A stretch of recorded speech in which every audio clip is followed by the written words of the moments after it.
Square in Georgetown and Centennial Towers in West Bay. And by the Ministry of District Administration, Tourism and Transport. Explore your history, explore your land, explore your sister islands. MedLab in Smith Road Plaza, your complete medical laboratory solution. Call 949-7331. And Savannah Pharmacy in Countryside Shopping Village. Convenient opening hours, including Sundays and holidays. Oh, I think they're doing a great job. A lot of them are. Good afternoon, Dwayne. How are you? Not too bad, sir. Ladies and gentlemen, Radio Cayman's Talk Today with Sterling Dwayne Ebanks. But I do have some questions. There are more questions than answers. Radio Cayman's Talk Today. If you're ready to talk, we're willing to listen. Well, I really enjoy this program today. Cayman Islands' foremost listeners participation program. May God bless every person.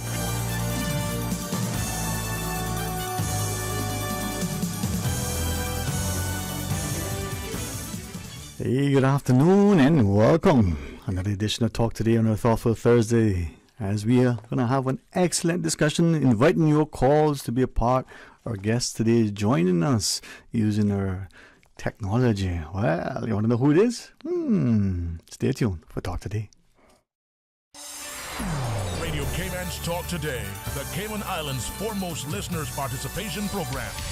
We ask our listeners to avoid statements or comments which are abusive, derogatory, malicious, or defamatory. Do not use any indecent language or make any statement which is false or misleading. Email talktoday@candw.ky or call 1-800-534-8255. Courtesy of Flow. Cayman's #1 network that connects you to your world like never before. Let your voice be heard. Once again, here's your host, Sterling Dwayne Ebanks.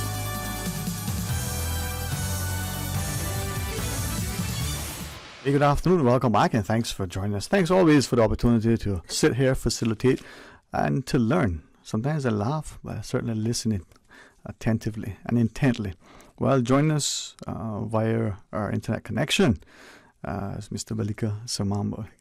Billy, good afternoon, man. Welcome. Good afternoon. Good afternoon, Dwayne. I'm fine, thank you. Good afternoon as well to your esteemed listeners, callers, potential callers, and all of Cayman. Well, certainly appreciate you sharing that time with us. And now, as we are leveraging our technology, I just want to maybe two things. One, Ms. Susan and our engineer, I am getting a feedback and my headset. And Billy, the second thing is, are you hearing me okay? I'm hearing you 100% perfect, better in my headset than when I listen to you live. So. Okay, all right. And let me see now. So, Mom, how am I hearing this feedback in my headset and the looping? What's there? Okay, so Susan's going to just 1 second give you. I'm just going to talk to the listeners and ask Susan to speak to you to give you some instructions to make sure we're set for a second. We're going to invite our listeners to call us as they would normally. 949-8037, 949-6990. Well, we want not only to have an opportunity to benefit from Billy's extensive legal knowledge, but, for many of us, we still consider him a member of our Caymanian community, and through his knowledge, experience, and expertise, we can share as we talk about a number of things, including our Constitution. Some must have a perspective on it. Some must recognize how politically it has been used and abused to the extent that for some, not long ago, in a discussion about a Constitution would always seem to invoke a particular perspective. But like most things, if it's of absolute importance, it should be something that as a people we have a better understanding, or at the very least be comfortable, or at the very, be familiar with it, because its operation impacts and affects our lives daily.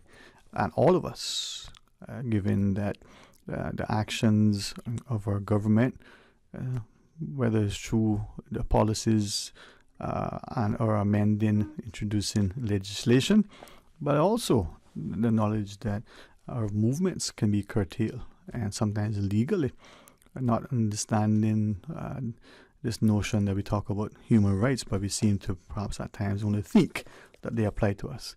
So, are we ready, madam? Okay, well, 949-8037, certainly you can use that to call us. 949-6990 is another option. Toll free is always there, 1-800-534-8255. And of course the WhatsApp, 925-3261.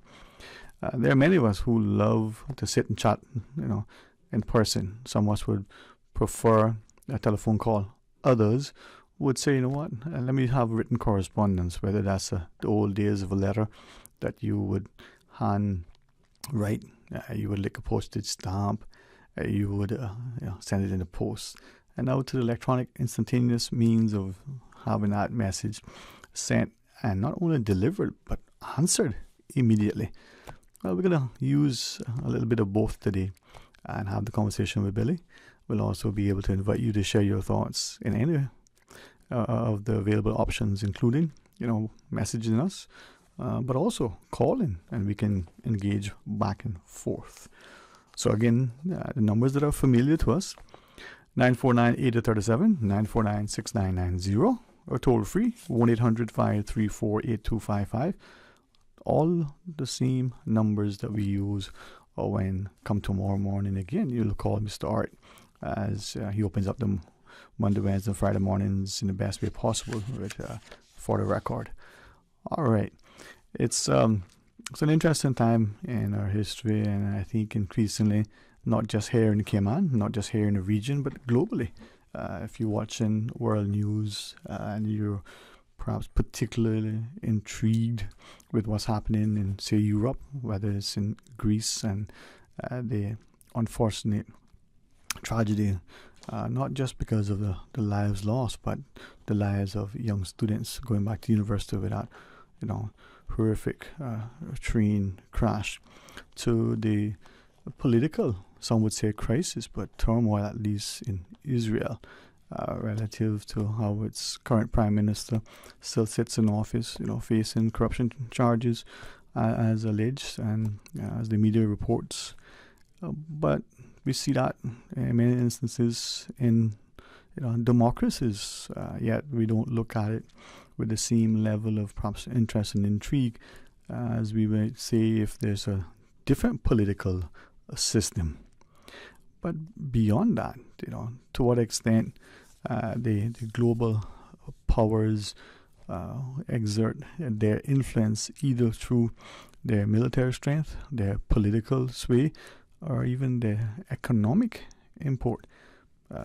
The amount of money that Western nations, give to some of their allies, the billions of dollars that the U.S. would assist with Israel, for instance, as reported in the media, to European agencies and European governments, given to perhaps their former colonies, their relations that extend beyond the financial and trade and commerce considerations, to the interaction of its citizens through joint ventures with others as part of NGOs or even for-profit entities. Straight up to say that the world is indeed very much integrated, but is it in fact one that has seemingly come together with a sense of unity, or is it about trying to bring people to the table more by force, coercion, pressure, as opposed to invitation and acceptance of shared objectives relative to security and stability?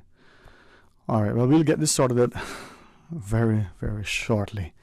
Again, the numbers that we want you to share as part of our discussion, and look at it as an opportunity to listen, to learn, and then you may be intrigued by what is shared, to ask a question. You may look for further, edification. You may want to challenge even what is said. The ability to engage in discourse is something that is fundamental to a healthy democracy. Just because you have a difference of opinion, it doesn't mean that there has to be discord. Just because you very, very, in a very animated manner, engage in something, doesn't mean that there has to be any sort of vitriolic commentary.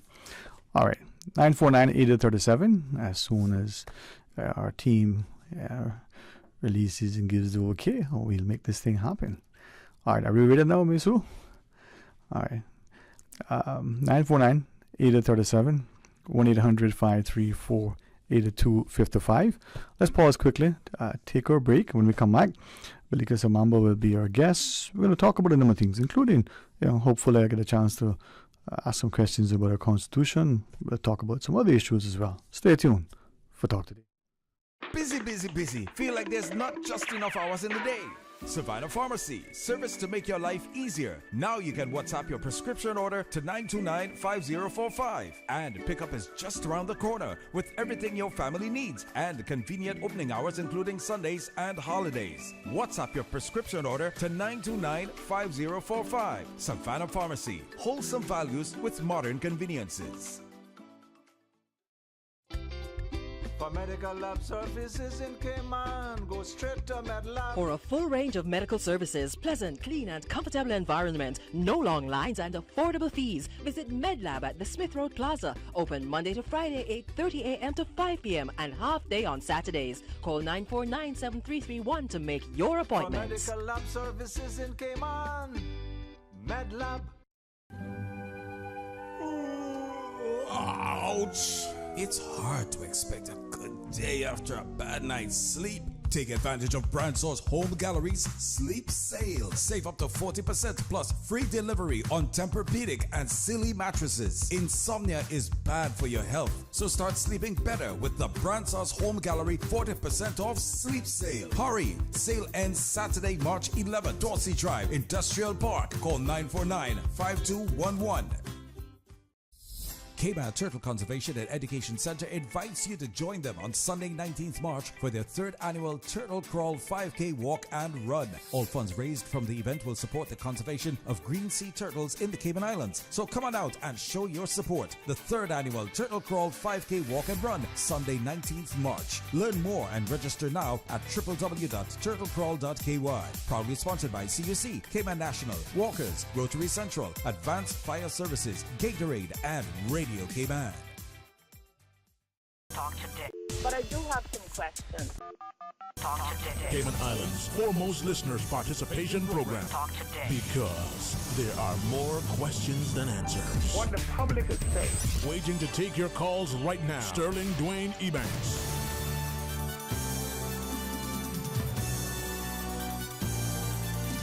Hey, good afternoon. Welcome back, and thanks for joining us. And Belika Samamba is our scheduled guest. Let's try it again. Hey, Belika, welcome. Good afternoon again. Good afternoon again, Dwayne. Can you hear me good this time? I can hear you. And all right, we'll make it work, man. And even if we, even if there's a little feedback, I'll deal with it, man. It's more important that we hear from you and you can hear us. Oh, that you're very kind. You can always swat the feedback, huh? I'll listen. I'll pretend. You know what? We're gonna make it happen, man. Thank you for taking time out of your schedule, not only to call in, but to be our guest today. Well, thanks very much to be on the program. Thanks to Radio Cayman and to just your whole team for having me on. Mm-hmm. Good afternoon also to your esteemed listeners and viewers.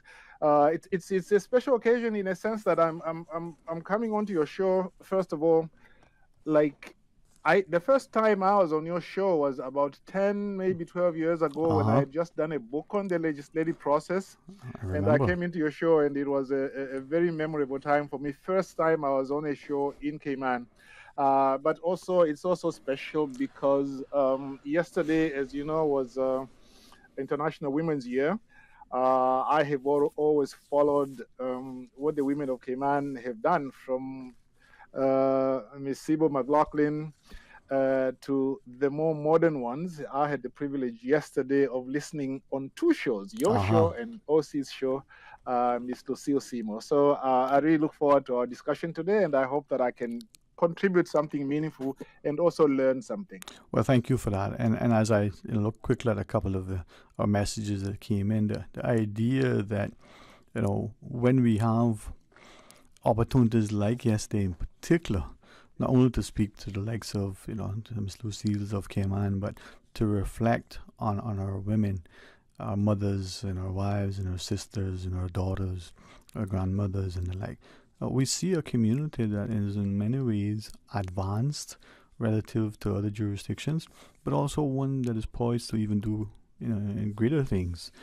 So hopefully we can do that. And the discussion of, say, politics and the Constitution, not only should they go hand in hand, but at times I think when we have those discussions, many don't pay sufficient attention. They listen, half-heartedly, and unfortunately may come away with inferences that were not necessarily, the most enlightened. So maybe today, we can look at that and get that discussion rolling. So it's nurturing and encouraging, empowering, especially in this era of looking at our history.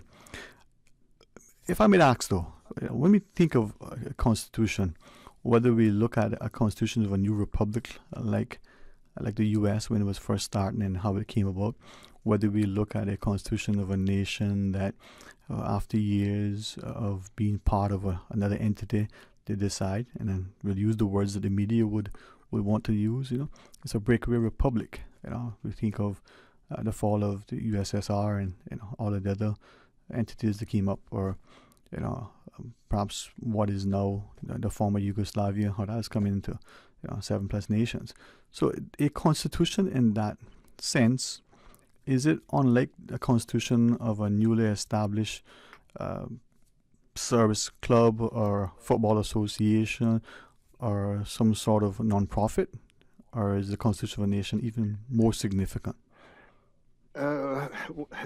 Dwayne, what the question you are asked, the way you're kicking off this discussion is like you could do a PhD thesis on that question alone.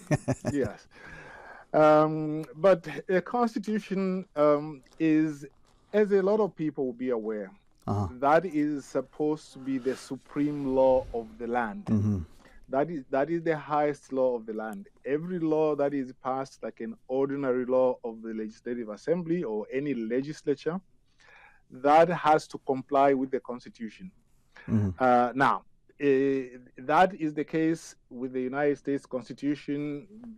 That's the case with the constitutions of a lot of the independent republics. But with respect to Cayman, that's a little bit different, as you know. Mm-hmm. In Cayman, the Constitution is supreme, but subject only to the interests of the United Kingdom. Mm-hmm. That's why there is Section 81 and Section 125 of the Constitution, mm-hmm. which basically say that even if the legislature in Cayman were to pass any legislation, that legislation has to be it has to be approved by the governor. He has to assent to it.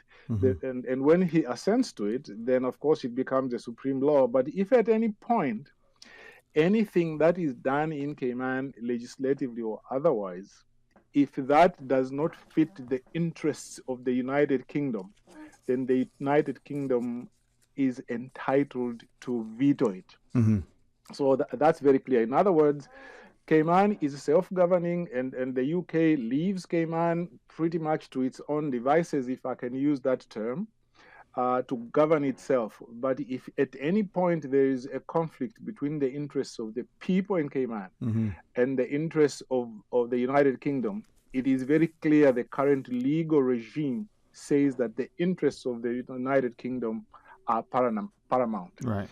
And before I get to the other part of the Constitution, you see, a friend of mine, a client friend of mine many years ago pointed out to me that aspect of the Constitution actually is contrary to the United Nations Charter. I think it's Article 72 or 73, which says that when a country I'll use the old-fashioned term, mm-hmm. is a colonial power, when a country is a colonial power over inhabitants of any territory, then the interests of the people in the territory are paramount. That is what the United Nations Charter says. So the United Kingdom, by having it in the Constitution that their interests are paramount over those in the Cayman Islands, they are in breach of their international obligations. But at the moment, that is the reality we live, and of course we try to respect it to that extent.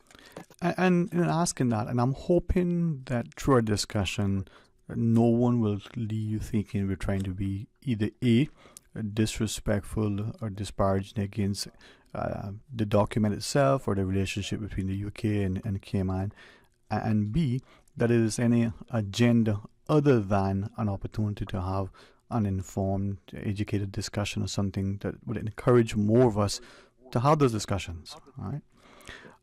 If I may ask then, in saying that, is the document that we call our Constitution more akin to an administrative document as opposed to what we would hold as a sacred document in the form of that term that we ascribe as a constitution? That's a very valid question and has been discussed in Cayman for quite a while. I know one other show I used to go on quite often. The host there was very, very clear. He said, well, the constitution in the Cayman Island, the so-called constitution, is only a constitution improperly so-called, because a constitution is supposed to be supreme. Now, in saying that, that is not to disparage the arrangement or the constitution. Okay, and if I may just for a moment just say something in general about what we're trying to do. What I hope that we can do is to have a discussion that is positive. The reason, for example, why this current constitution in Cayman was enacted, and it has a lot of good features, was because there were people in the past who said, let us discuss this, let us have a better document, and now we have this document which is better than the previous constitutions that existed. And so that discussion, that healthy and necessary discussion, has to continue, so that whatever is in this current constitution, which might not be appropriate, that can be changed, so that that process can keep going. That process never stops. But going back to your specific question, the Cayman Constitution technically does not check all the boxes of a supreme constitution. If you go to the United States and if Congress in the United States passes a law on any matter, and if that constitution, in the view of the courts, is contrary to the constitution, the courts are free to declare it. In fact, they have a duty to declare that is null and void. And this was established in a very well-known case. You will know about it, Marbury against Madison, which was the first case to go to the U.S. Supreme Court. I think it was 1803 or thereabouts. And the issue arose is, okay, the Constitution provides as follows, and this particular law provides as follows. It is contrary to the Constitution. But the argument there was, well, even if it's contrary to the Constitution, but surely should a court have the right to declare it null and void? Or should we leave it to the legislature to correct it if it thinks it's null and void? And the question arose because there was nothing in the Constitution specifically saying that there was jurisdiction in the court to declare an act of Congress to be null and void. But Justice Marshall at that time argued, says, so long as the Constitution gives the judiciary the power, the judicial power, which is to determine the legality of things that come before it, that includes the right for Congress, for the Supreme Court to declare an act of the Congress to be null and void. So, but the constitution in Cayman is not that kind of a constitution. One, like I've said, it is subject to the overall interests of the United Kingdom. they are the ones eventually who will say, well, whether we like this law or not. You remember some time back there was the Information and Communication Technology law, where there was an issue as to whether the governor should be able to authorize wiretapping without court authority. And then the other part of the argument was, no, this should only be allowed with court authority. The Legislative Assembly in the Cayman Islands, very rightly, it said, no, this should not be done without an order from the court. In other words, you have to go and show cause why you should tap somebody. But when it went to the governor to assent to it, the governor refused to assent to it. And that was one of the ways in which it is shown that this subordination to the UK has a practical effect. It is very rare that it happens. It has a practical effect. And that's the same thing we saw, of course, with the Civil Partnership Bill, in which the governor, on behalf of the UK government, overruled essentially the will of the Legislative Assembly and the will of the people in the Cayman Islands, which, in my opinion, was a violation of its obligation, its international obligations under the UN Charter. It did what it has power to do under the Constitution, but under the UN Charter, the UK was in violation of that international obligation. Yeah. And I hope, I'll be guided by you in that, but I'm hoping that as people hear when we talk about the governor, the office of the governor, that they will immediately accept that, he's like any, I don't want to make people hear this and think it's disparaging, but like any employee, he's carrying out the functions, his job description, the instructions of, those who said, this is your function, we need this to happen as you are, administering this office. So it's not him personally deciding that this is what he wants to do, it's what is being, his directions, as it were, right? So that people don't take it personal. All right. Yes, that is absolutely correct, and I think it's very important to be able to separate the two. It's great that you should point that out.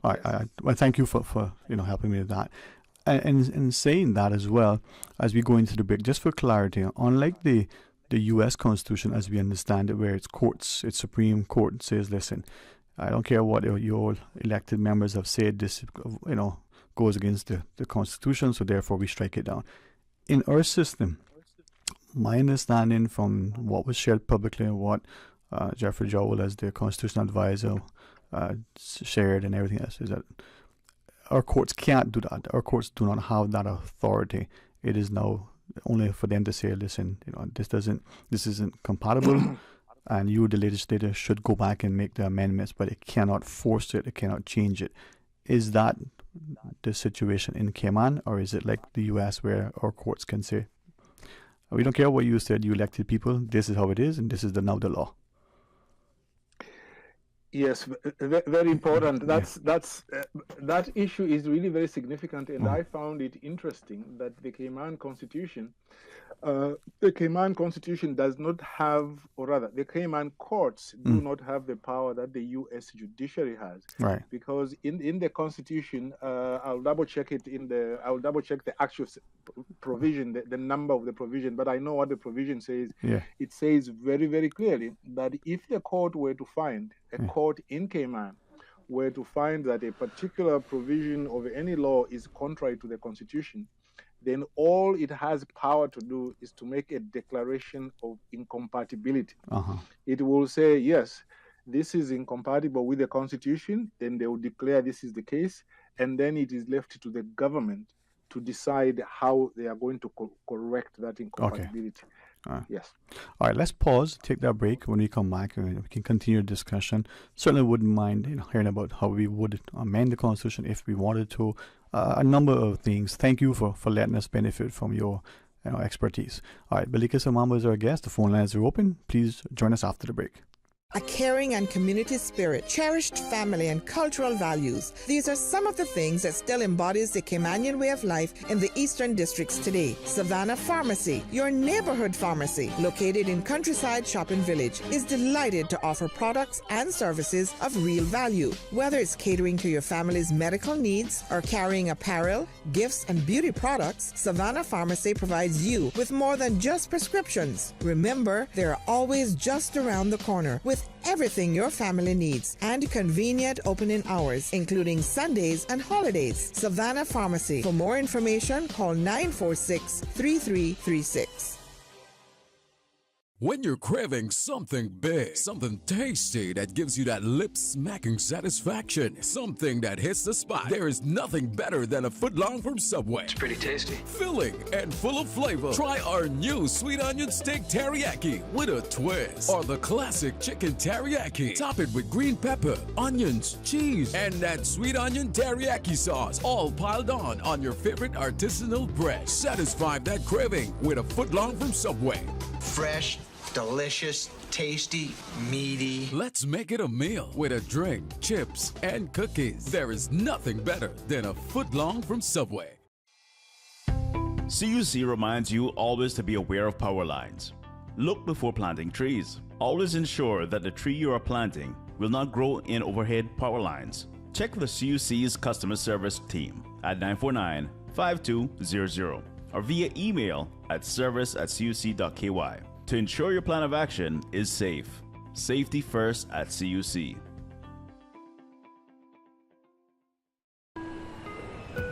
Attention passengers, the Cayman Airways Panama airfare sale has been extended. In just under 2 hours aboard Cayman Airways, you can explore UNESCO World Heritage Sites and the 8th wonder of the modern world, all within driving distance of a cosmopolitan city. Hurry, book by March 12th to get Panama airfares on sale from just $296 CI round trip. Some conditions apply. Call 949-2311 or visit CaymanAirways.com to book your Panama getaway.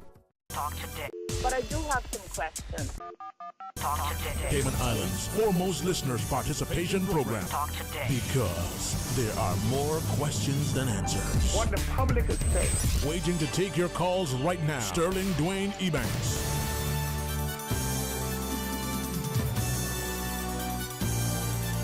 Hey, good afternoon. Welcome back, and thanks for joining us, and thanks to Belika Samamba for being a part of our discussion today. Thank you so much, man. I hope you're enjoying it. Hopefully the weather in your part of the world is almost as nice as it is in this northern hemisphere. Don't remind me, Dwayne, because every time I'm speaking to somebody in Cayman and they are at the beach and we are talking and talking it's tough. It's tough. Yeah, it is, boy. Not all of us can have the beautiful barcas in our backyard. Exactly. All right. So in the break, I was going into the break. I was asking about our Constitution, and I know that increasingly we having, thankfully, more and more people asking about it. Some because they're either saying we need more autonomy, or they're outright advocating for independence. That's neither my intent or desire to get into that at this section. But then we also look back to the discussions, and I go to the consultation period, and the idea that the document, as we understand it, was to be this living, breathing document was the term that was used often, to be reviewed every 5 years, I think was the intent. And whereas it wasn't, to be just arbitrarily and amended. But there is there not a provision that says anything that the government and the opposition agree on that is insignificant, minor changes that they can agree that anything more significant needs to go to the referendum, right? Yes, that's a very, very fundamental question. But let me just for those people who were listening when I talked about the declaration of incompatibility, yes. The section that governs that is section 23 of the Constitution, and I'll read it very quickly. It's not very long because it's very, very important. Right. 23:1 says, if in any proceedings primary legislation is found to be incompatible with this part, meaning the part dealing with the human rights, the court must make a declaration recording that the legislation is incompatible with the relevant section or sections of the Bill of Rights and the nature of that incompatibility. That term there, primary legislation, just means, put it simply, an act of parliament in the Cayman Islands. Mm-hmm. Then 2, it says a declaration of incompatibility made under subsection 1 shall not constitute repugnancy to this order and shall not affect the continuation in force and operation of the legislation or sections or section in question. So, in other words, if it is found that a law is contrary to the Constitution, it is still valid and can be implemented, and you can't sue the government that they violated the Constitution. It continues in force. So what happens after that? The last subsection 3, it says, in the event of a declaration of incompatibility made under subsection 1, the legislature shall decide how to remedy the incompatibility. So in other words, whenever there is a declaration of incompatibility, ultimately the remedy for that is not a judicial remedy, it is a legislative remedy. It has to go to government to fix that. Right. In other constitutions, like I say, the court can declare this law to be not just null and void, but it can strike it out of the statute book. And by the way, very quickly, in the country I come from, of Zambia, in the 80s, there was a provision which was contrary to the Constitution in the anti-corruption law. The judge so found that it was incompatible with the Constitution, and he struck it off the statute book. The government looked at it, they agreed that the judge was correct, and they never challenged that again. So if Africa can go that far in 1980, I'm sure Cayman can do a little better in 2023. Okay. But to answer your question about the Constitution and the amendment to the Constitution, this is an aspect which was left vague in the Constitution. I think it is also very sad that it was left out because it is so fundamental.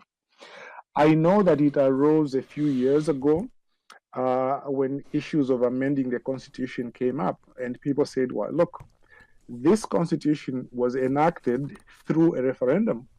In other words, the people okayed every single word and comma in this Constitution. Okay? So how can you, if you want to amend it, then amend it without going back to the people? Now, if you consider the logical aspect of that argument, it is very valid. And then an inquiry was sent to FCO, now FCDO. They said, well, what do we do in a case such as we want to amend the Constitution? Do we have to go to a referendum? And the response from that office, I read the letter actually because it was made public. The response was, well, you only need to go to a referendum if the change is fundamental. But you don't need to go otherwise. But then the obvious question is, who decides if it is fundamental? A subjective question, right? It's a subjective question. Who decides? And if that person decides, and you don't agree as people, where do you go to? Right. Okay. So to me, I think that aspect of it needs to be corrected in the current Constitution. There has to be a very clear provision regarding what you do. In some countries, the way they do it, they say, well, look, the government can amend any aspect of the Constitution, but if they have to amend the human rights part of the Constitution, then they have to go to a referendum. Right. So that has to be looked at to ensure that the people are holding the government accountable. At the moment, in my view, some of the things that went in the 2016 amendment and the 2020 amendment, I think were very retrogressive, particularly in 2016. I do hope we get to a point where we discuss how in the 2016 amendment, the government basically took away the Constitution took away from the Judicial and Legal Services Commission power to hear complaints against judges. Yeah. I would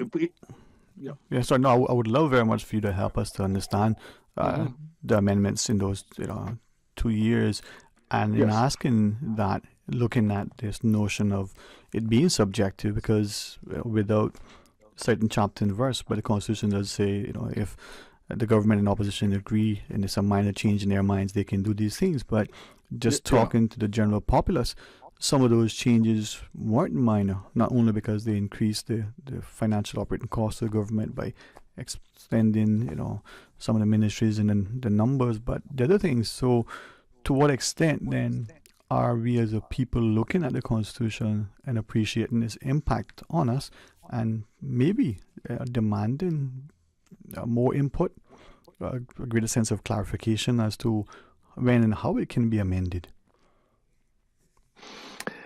Yes. You see, amendment of the Constitution, there are two problems there, Dwayne.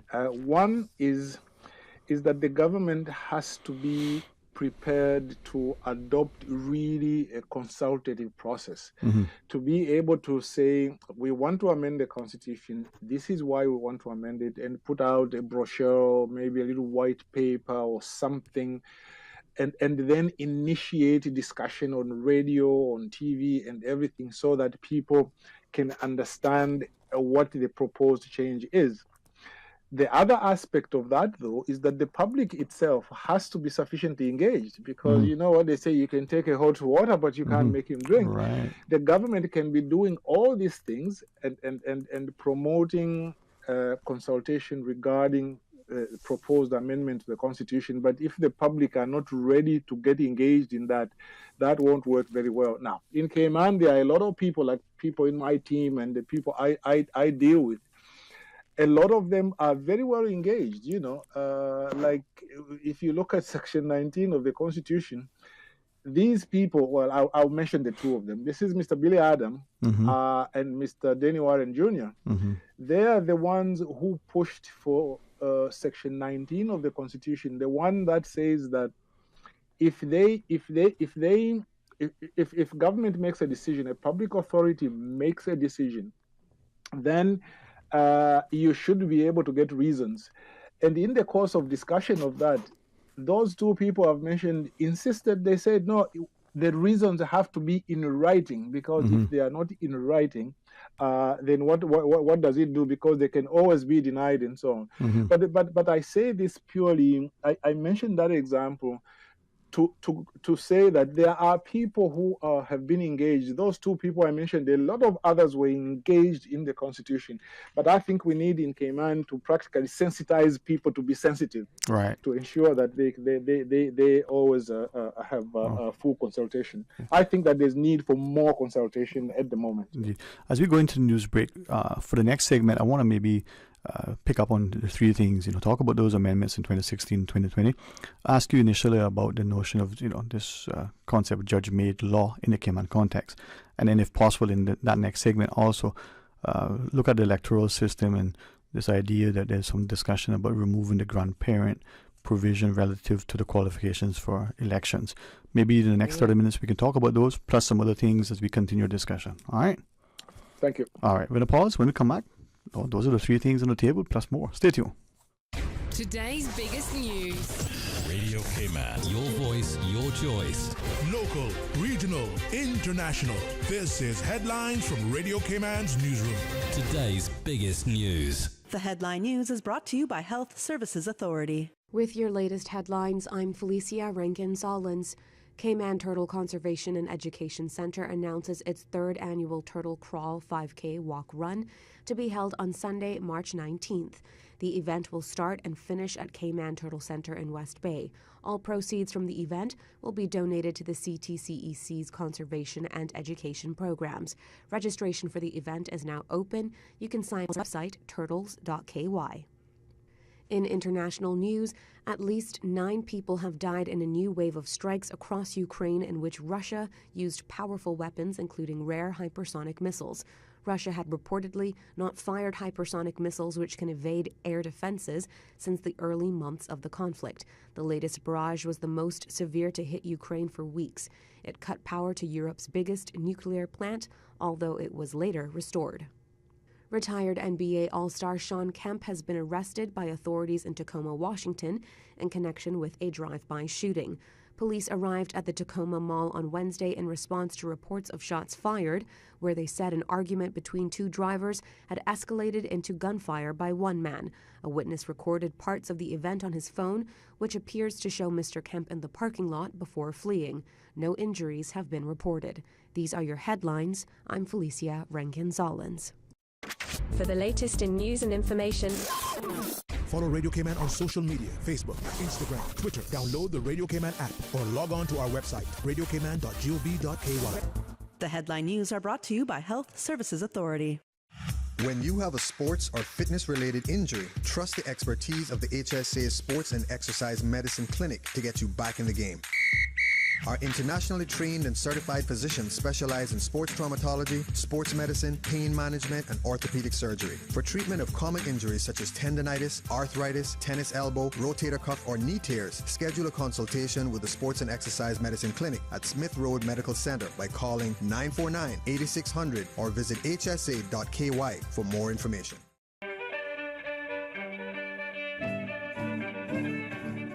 Born September 25, 1947, at Watering Place, Cayman Brac, Royce Adolphus Dilbert was the firstborn son to Helen and Grace Dilbert, née Tibbets. Mr. Dilbert was a hard-working man who spent numerous years at sea, as well as employing his diverse skill sets on land. In 1979, he would marry Yvette Jackson and took employment with Cayman Brac Power and Light Company in 1981 as chief engineer, where he remained until his retirement in December of 2018. Heavily influenced by his wife, in 1982 he gave his heart to the Lord and joined her at Ebenezer Baptist Church, where he later served as interim pastor in 2002 to 2007, becoming pastor in 2017. Mr. Dilbert was a charter member of the Rotary Club of Cayman Brac, served as PTA president at Creek Primary School, worked with the youth in the community, president of the Veterans and Seamen Society, and was a member of the Development and Control Board Cayman Brac until his passing. Royce was a devoted father to 7 children, loved to fish, and had a passion for cars. Due to popular demand, Cayman Airways have extended the Panama sale. Upgrade your summer travel plans with non-stop flights from Grand Cayman to Panama. Panama airfares now on sale from just $2.96 CI round trip. In less than 2 hours aboard Cayman Airways, you can be in a land where the Caribbean meets the Pacific, where you'll find modern cities, rainforests, and so much more. Book by March 12 to catch Panama airfares on sale. Other conditions apply. Call 949-2311, contact a travel agent, or visit CaymanAirways.com to book your Panama getaway today. Talk today. But I do have some questions. Talk today. Cayman Islands' foremost listeners participation program. Talk today. Because there are more questions than answers. What the public is saying. Waiting to take your calls right now. Sterling Dwayne Ebanks.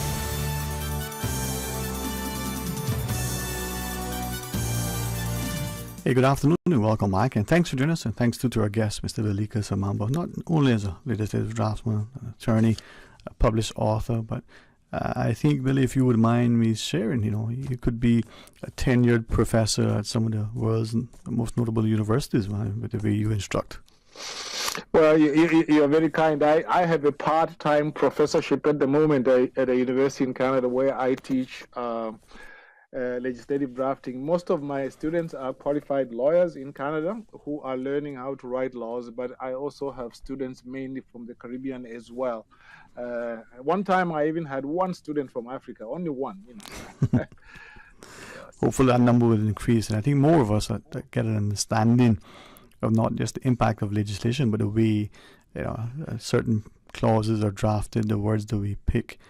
We want to see when it comes before the courts and it's being argued by all sides. Yes.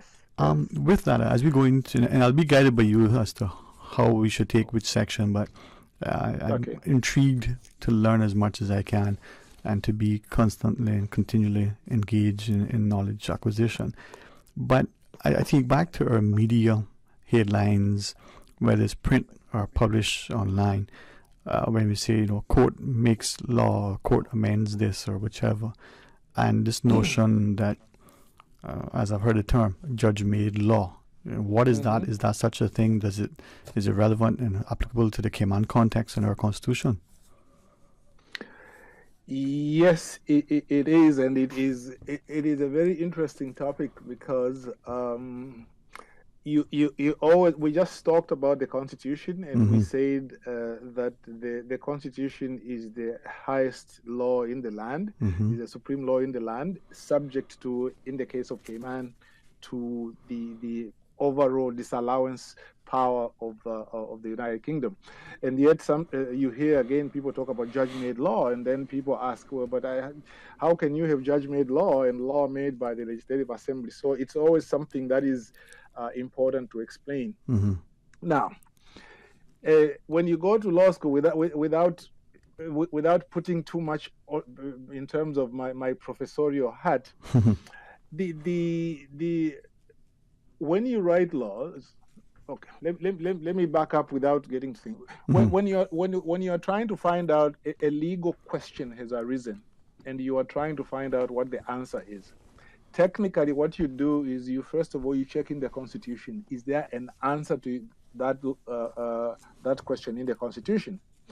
And now, for most things, they won't be in the Constitution. There'll be a lot where the answer is in the Constitution, but technically, you start with the Constitution since it's the supreme law.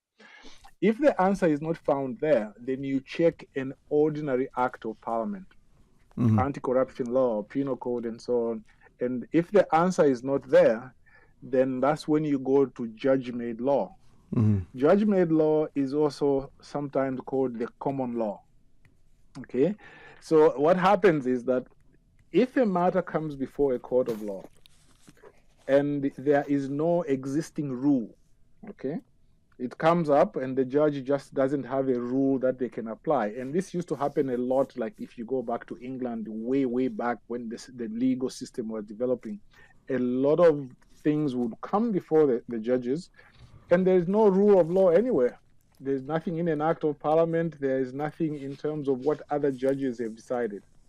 What a judge then is supposed to do in those circumstances is use their common sense and say, what do I think is the right thing to do in a case such as this one?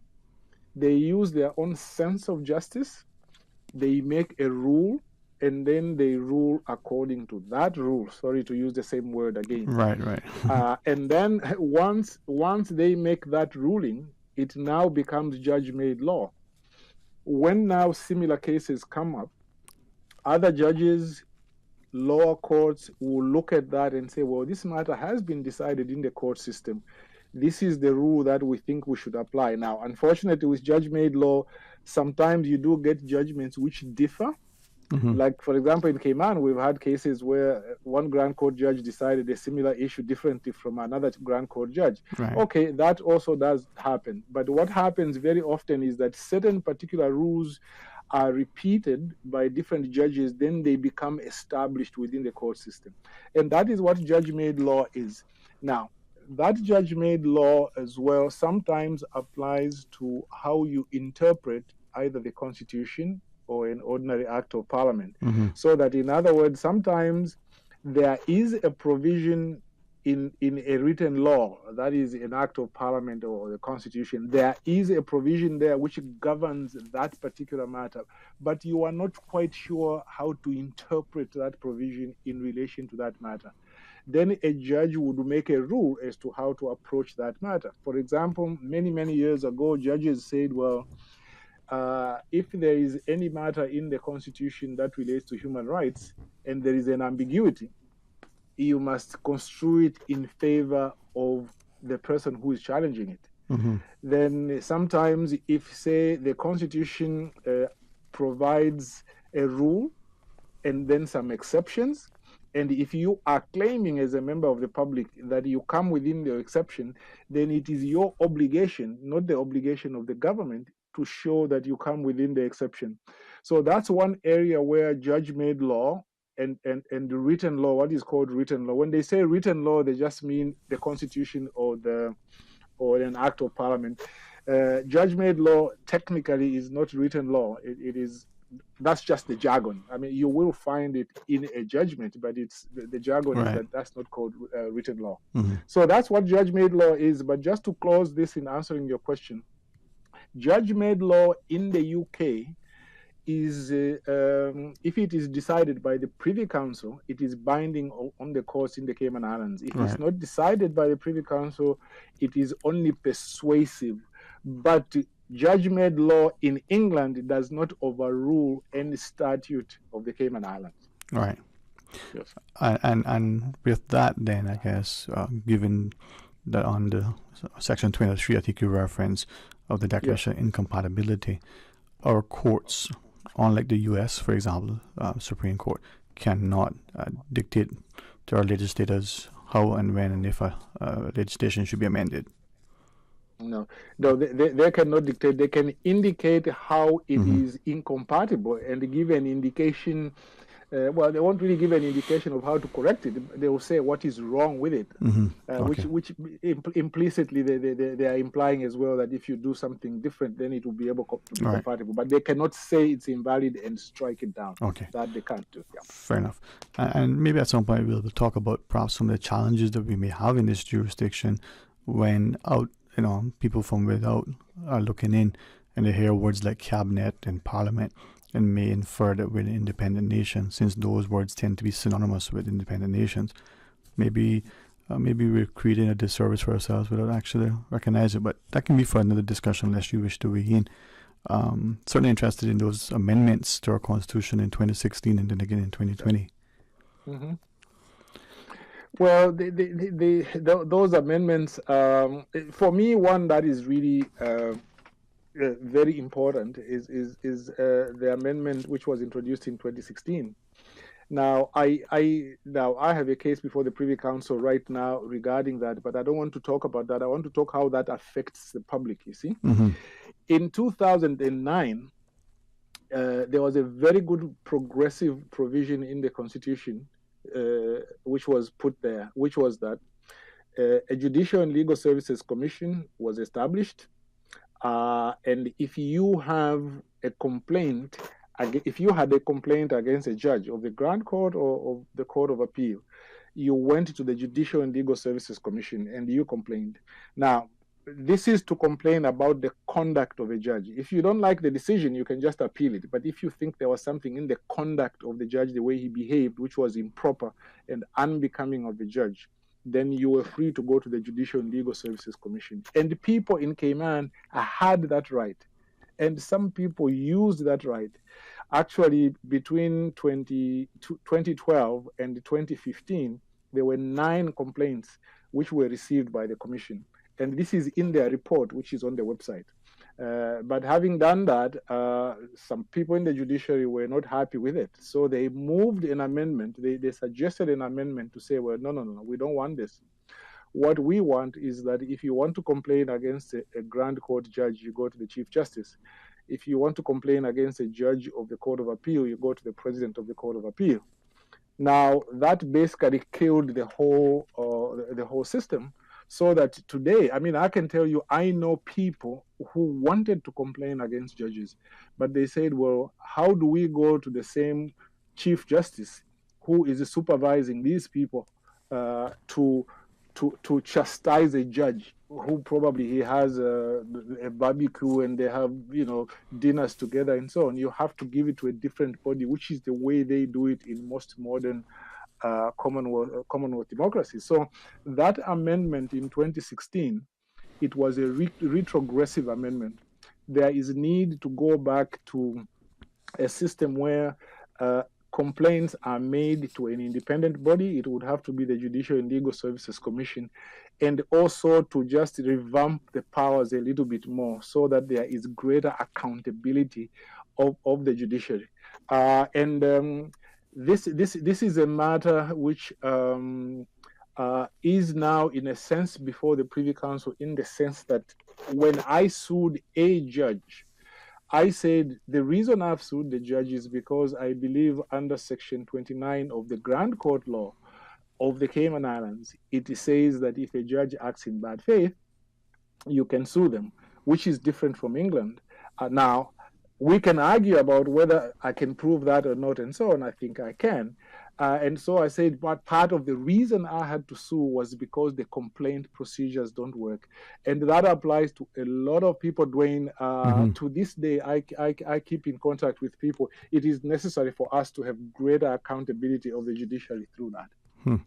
I think that's one major amendment in 2016, yes. And hopefully, we can see certain spaces and places somewhat intimidating for people, not just how you actually enter that space, but also what the space has in terms of its connotation in your mind. And I think for many of us, being in a court, just observing a proceeding could be, very not just enlightening, but very intimidating. And then if you happen to be a party to the proceeding, a defendant, or even a plaintiff in a civil case, you could be somewhat, it's very intimidating, Dwayne, and people who understand, the lawyers understand that more than anybody else, because when they are going to court, they are just doing a professional duty. I know that when I have gone to court to represent a client, there are no nerves really. There are cases which are like attract public attention. Like last time I was in Cayman, I came to represent the people relating to beach access, and I hope that we can talk about beach access as well. Yes. People came out really in numbers to come, and it was only a directions hearing, but they came out in big numbers and so on. But I was very relaxed. Okay, why? Because I'm representing somebody. But when I have gone to court to represent myself, my feeling is totally different. And I'm a lawyer.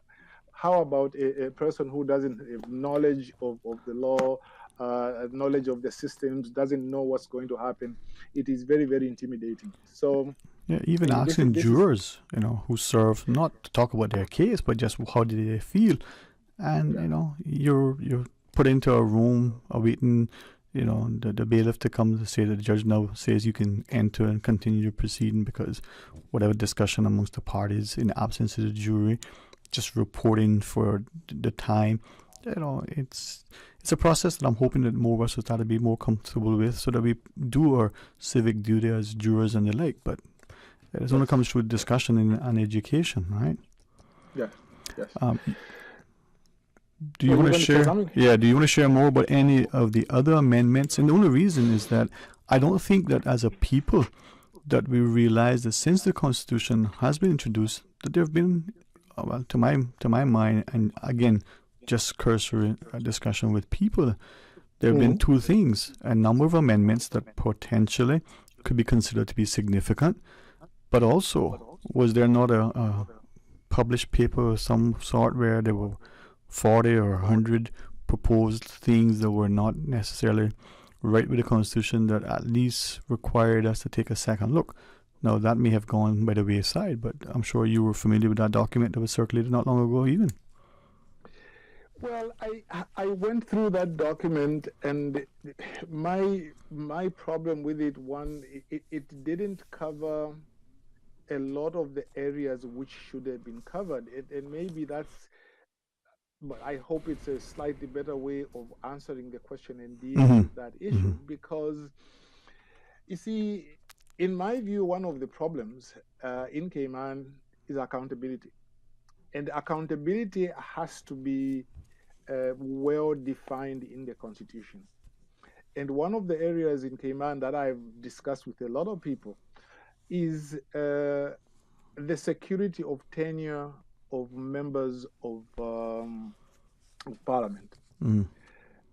Now, this brings me into a broader discussion, because I know on one of the previous shows you discussed it a little bit about the Westminster system, the way it works. In the Westminster system, as you are aware, when the election comes, you don't vote for the Premier. You don't vote for the Prime Minister. You only have one vote, and that is the vote for your Member of Parliament. So a person in West Bay, or North Side, who goes to vote for a Member of Parliament. Now, the person who becomes Premier, it will depend on whoever will command the majority of those people who are elected. So today I can vote for candidate X, and then candidate X supports Y to be Premier, but I might say, no, I didn't want Y to be Premier. I wanted Z to be the Premier. But I, as a voter, I don't have a direct way in which I can determine who the Premier is going to be. And that is one of the reasons why the last two elections, have been problematic. One of the many reasons. It's like people voted in a member of parliament. Then later on, it turned out that that member of parliament wants to vote for a premier who they don't like. So what did they do? They started now to go outside the house of this elected MP and to protest. And you know, Cayman being very small, some people I understand were calling his or her auntie and mommy to say, you know, how can you let him sell us out like this? Yeah. Now, how to deal with that is to ensure, like in some African countries, they've implemented this. They have said during a general election, you go with 2 votes. You've got a vote for your member of parliament and you've got a direct vote for the president. So that at the end of the day, you have a true choice. Rather than the Westminster system where, you know, you don't vote for the prime minister. The prime minister in the end is chosen by his political clique. And to me in Cayman, that needs to be looked at. And then there has to be another thing I've discussed a lot with people in Cayman is about the recall. A lot of people have been discussing this before. There should be a provision where if you think that a member of parliament is selling you out, you should be able, if you meet a certain minimum threshold of people, to call a by-election or a special election so that you can recall that member of parliament. Right. The problem at the moment is that even if your member of parliament sells you out as soon as they are elected, you have to wait for 4 years to live with a choice that really you didn't make. To me, in a small jurisdiction, you should be able to do that. I know in larger jurisdictions it's expensive, it can take time and so on. But look, how many people vote in East End? Somewhere around 1,000.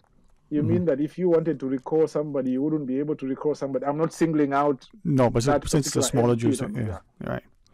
For a smaller jurisdiction, that is something I think which should be looked at. And I think what happened in the last 2 elections is a sign that is an area which needs changes to be done. Just before I close on this one, last time the government was almost brought down. Why was it almost brought down? It was because as a member of parliament, you are free to change your vote or to support one person or another in midterm. You know, in Kenya, what they did in Kenya many years ago, they made a rule which they said, if you are elected on a party ticket, you can't jump ship and cross the floor and join another party. You have to go to a by-election to go and get a new mandate. If you are elected as a member of a party, you cannot become an independent on your own. If you want to become an independent, you seek a fresh mandate. Or if you are an independent and you want to join a party, you should seek a fresh mandate. Now, the reason they did it in that particular case was the motive was bad, but I won't get into that. Right. But I think as a principle of election, I think it is something that Cayman should be able to look at to be able to build a certain sense of greater accountability. Well, talking about that level of accountability and participation, if I may ask, there was perhaps a perception amongst some that following the general election, when members of the public assembled, I'll use that word, you can decide if it's a more appropriate word, would be better, and they were saying to elected officials at the time, hey, you know, this is what we want of you because this is what we're thinking. There were some who saw that as a demonstration of a healthy, active populace and electorate, you know, within a democracy. And then there were rumblings in a few quarters that, the natives are getting restless. Are we seeing political and civil instability? Looking at it now in hindsight, I'm wondering if my perception then, as it is now, was correct, in that I thought it was the former. People are becoming engaged. They went to the polls. They cast their ballots based on what they thought was a representation of the respective people who were elected. And given that these people seemed to were going to be influenced to change their minds and their alliances, they were willing to stand their ground. As a constitutional scholar, as a professor, which one of the two? Was that an active demonstration of a healthy democracy, or was it civil disobedience? For me, undoubtedly, Dwayne, that was democracy at work. Okay. You see, one of the things that I discuss with my friends in Cayman is we are agreed on one thing with a certain group I usually discuss these issues with. Mm-hmm. We are agreed that in Cayman, we need more people who can do that. Mm-hmm. People who can stand up and say, government, you are our government, but we want you to be accountable. We don't want you to do this. We want you to do that. And to me, if anything, I have always praised the people who, after the last election, went out there in a peaceful way. I think most of it was peaceful. They went out there. They say, you can't jump ship now because we did not elect you for this purpose. Mm-hmm. Okay, and you see, this is again another thing I discussed with my team, that at the end of the day, accountability has to be produced by the people. You can have these institutions supporting democracy, Freedom of Information Act, and the Ombudsman, the Police Complaints Authority. All these bodies can be established to support democracy. But ultimately, it is you, the member of the public, who, if you are unhappy about something, to stand up and be counted and use those institutions to be able to pursue your rights. And that is why also I had a lot of respect, still have, for those people who opposed the CPR. Mm-hmm. They were called the CPR group, the ones who were opposing the cruise port. Mm-hmm. Without getting into whether or not I supported that or I didn't. Mm-hmm. But the idea that a community-based action group, pure volunteers, got up, and that group had, generational Caymanians, the status holders, and other people. They came in together, and they were able to achieve the result that they achieved. Why?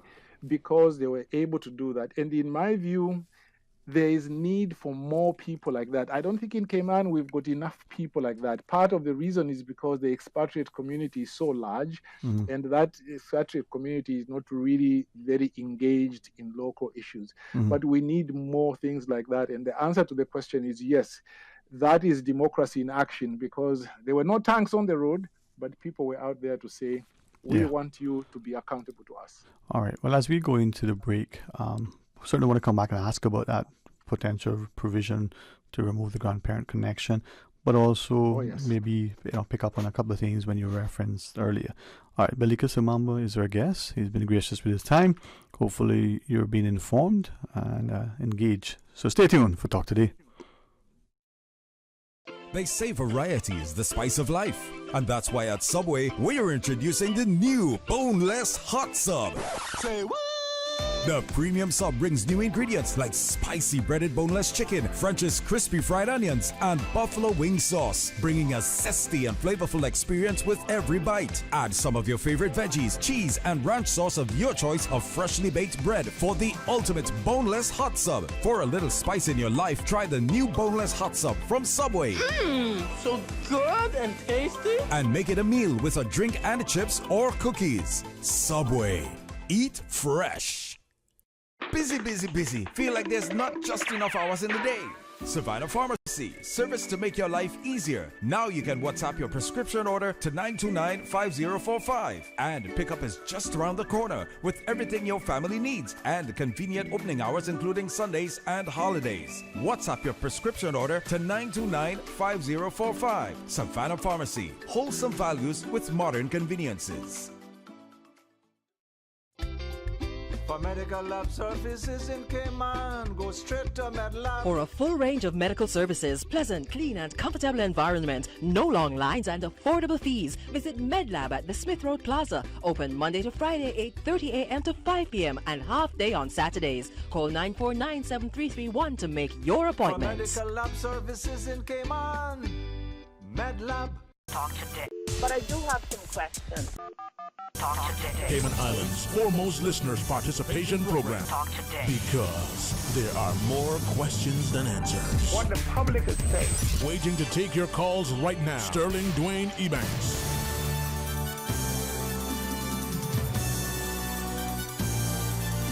Good afternoon. Welcome back and thanks for joining us. And on our lines as part of our studio guests, even though not physically present, but certainly physically and actively engaged, Mr. Billy Kisamamba. Hey, thanks, Billy, for your time, man. Thank you. Good to be here. All right. Before we ask about, as we were sharing, the idea of I guess one of the qualifications for someone to stand for elections. You were referencing earlier that in one of the African nations, you, as a voter, would have 2 votes. One for your respective MP, and then the other for the political leader, whether that's the president, the premier. There was some who had messaging to ask, well, is it possible then, let's say in the Cayman context, there are 19 people, and on the ballot, there are, 100 people, and you go and you pick your 19, or you pick your one, but the one that you pick for premier as your second vote, if that person isn't elected, is that possible? And if so, then what happens? But if the one you pick is not elected? So then, and I was trying to have a quick back and forth with one of the individuals or messaging. So if you have 2 votes, one for your respective MP, and then of the number on the ballot who you'd want for premier, you mark your second vote as premier, all right? How does that work? Okay, I'm very grateful to that question, because it has it just shows that maybe when I explained this matter earlier, like I was in a certain context, and maybe didn't fully address it. You see, in the system that I've talked about, when they go to election, you stand. Okay. You will have, again, there are various systems. One of them is that the one who stands for president only stands as president. Okay. Doesn't stand as an MP. Right. So if that system were to be adopted in Cayman, you would say, okay, fine. Right.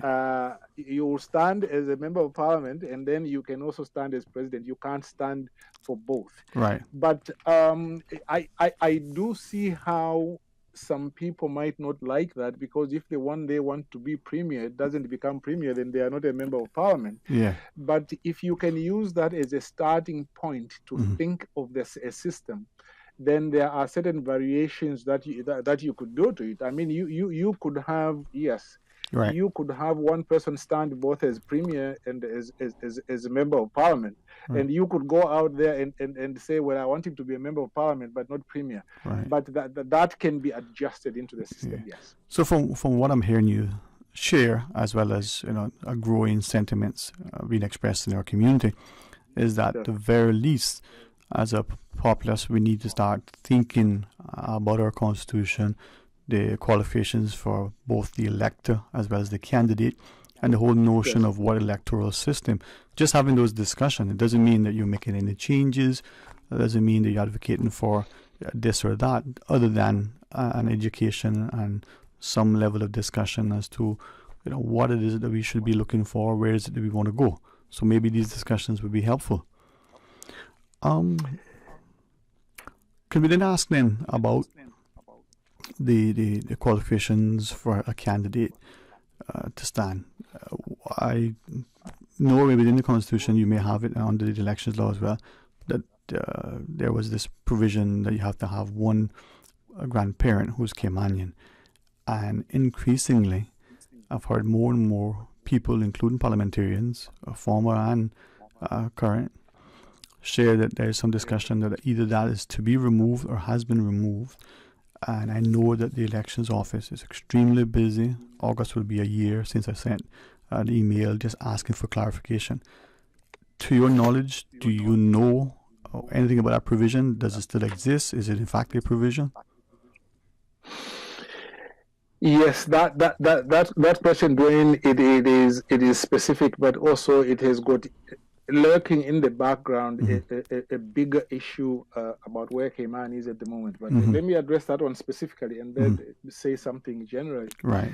Now, I haven't heard anything on those lines, but what I am aware that there has been a move from some UK residents to try and get into the local political system. I remember there was a discussion some time back where they said, well, look, in certain countries, people who are not citizens are allowed to vote in municipal elections. And that sort of like became a discussion to say, well, why don't we allow that in Cayman? And then there was also then developing from that an attempt to say, well, if you are a British citizen, really you should be allowed to stand for election in the Cayman Islands. I mean, these discussions have been going on for some time. And if there has been a suggestion that that grandparent provision be removed, I wouldn't be surprised, because that has been the drift of the discussion on this. It has been to try and get people who are incomers in Cayman to get more political power. Now, for me, that has to be looked at in the broader context. I think in Cayman, everybody in Cayman has to understand, not has to understand, they already understand. Yeah, it's just a phrase. they already understand, Dwayne, that Cayman, in terms of like both the indigenous Caymanians as well as the status holders, especially those who've been there for a long time, are under threat. Okay? In 10 to 15 years' time, the chances are that Cayman will change even further.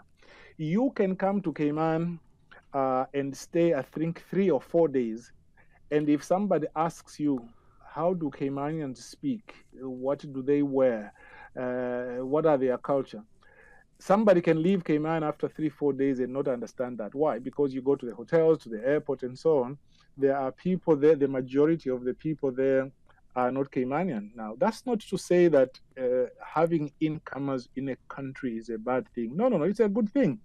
I came to Cayman first in August 2003 and worked for government for 12 years, and then worked in the private sector for another 3. And even after, I have been spending more time now outside Cayman. I've come to court cases. I've come to attend to some of my personal business since I've got a tiny investment in Cayman. You know, the idea is that you have to be looking more towards preserving the Caymanian culture and ensuring that the blending with the foreign culture does not amount to overtaking of the culture. Let me give you 2 suggestions, which one was made by a former candidate who stood in 2017. This somebody who stood in 2017 is a friend of mine, one of the most intellectual people you will ever find.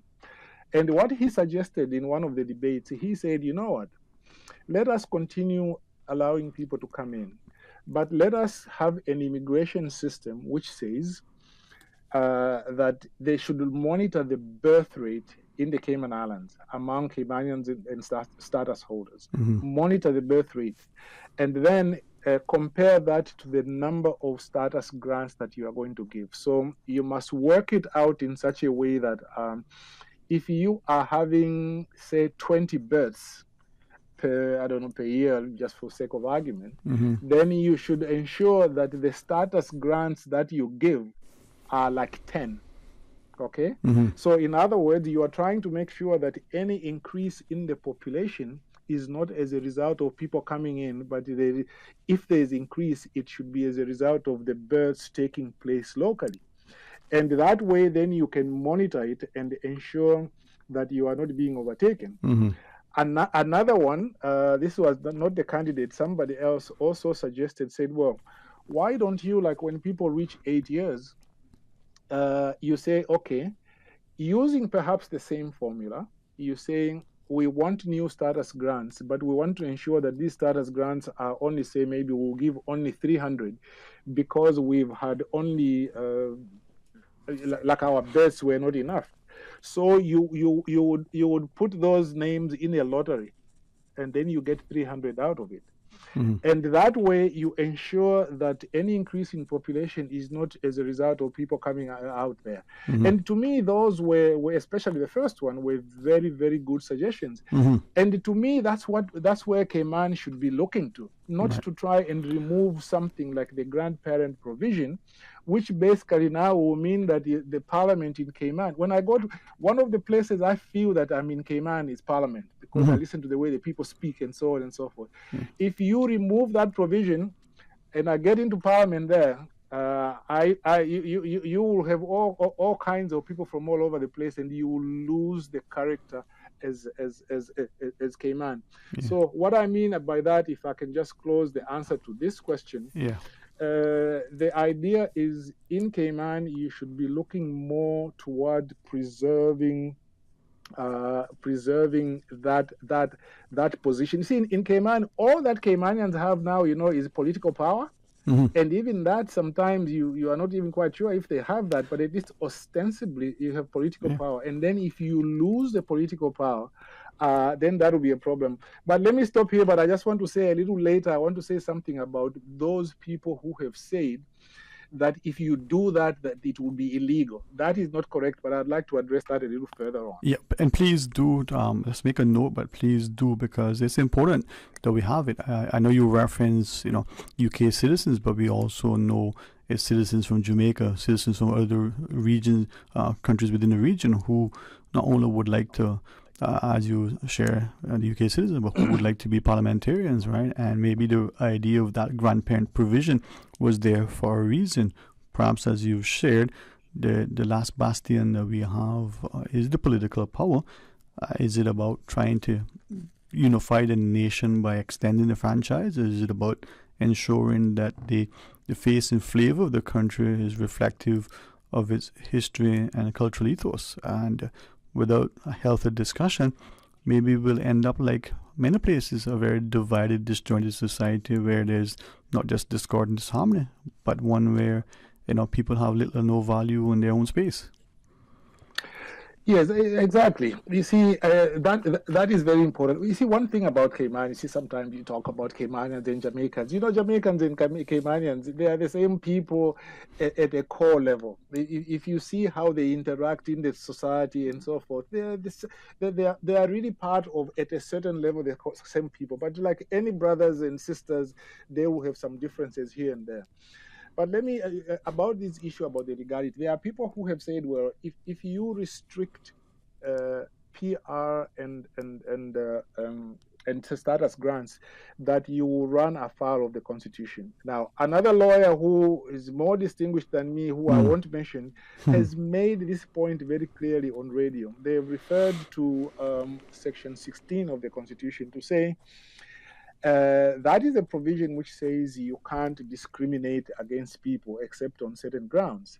And some of those grounds include, significantly, you can discriminate in relation to employment and in relation to people who can come into Cayman and stay or who cannot be allowed to come and stay.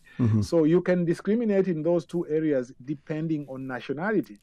So that if, for example, there were to be more stringent rules regarding rollover, regarding granting of work permits, they would still be allowable under that exception to the Constitution. And this lawyer has pointed out many, many times that there is no legal impediment to this, but somehow nobody is listening.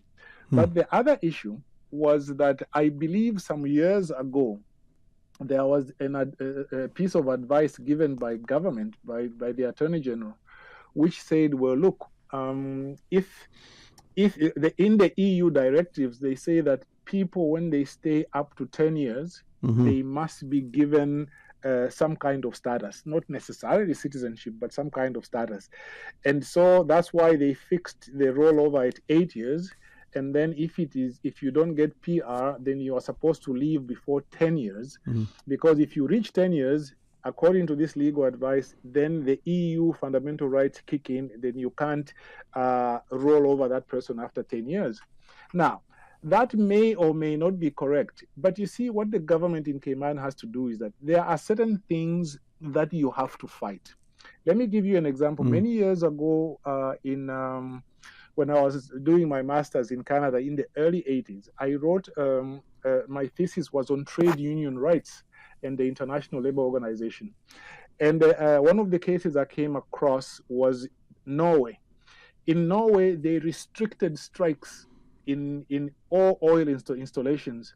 And the trade unions there went to the International Labour Organization to say, no, but this is contrary to the convention.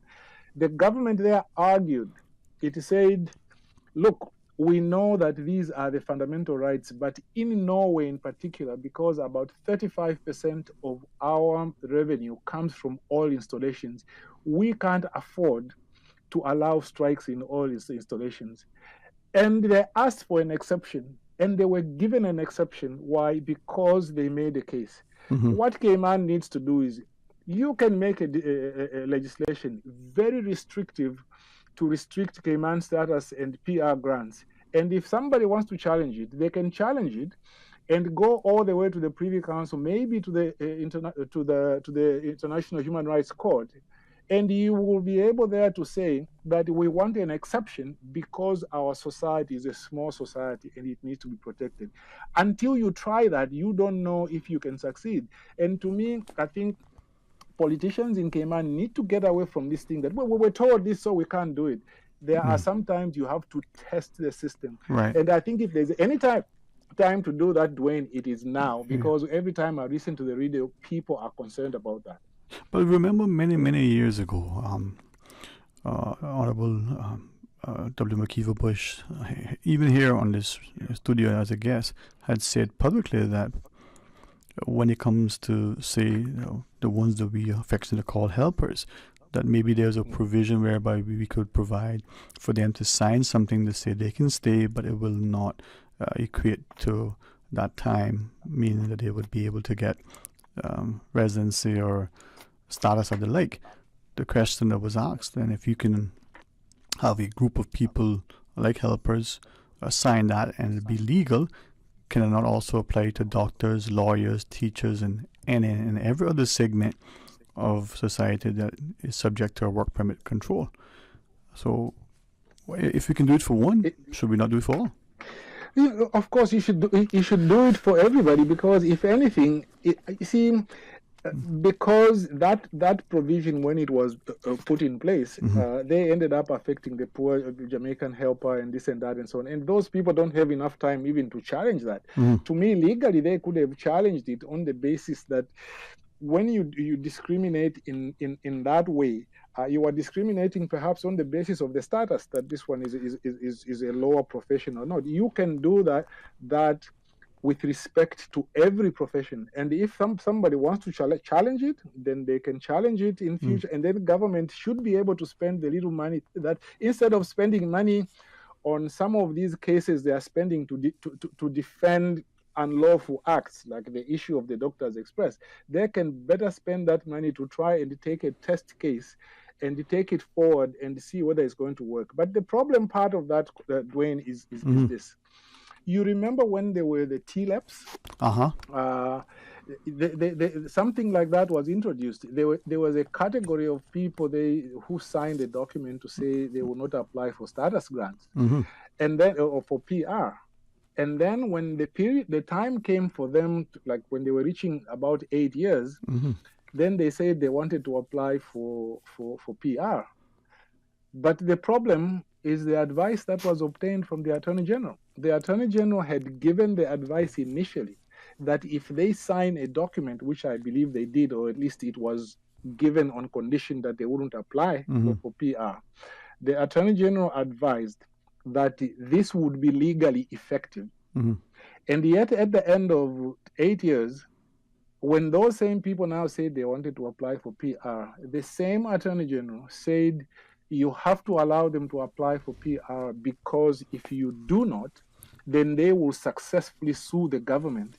And I remember that Mr. Ezard Miller, I rarely quote people, but Mr. Ezard Miller was in Parliament, and I was sitting in Parliament working for government then.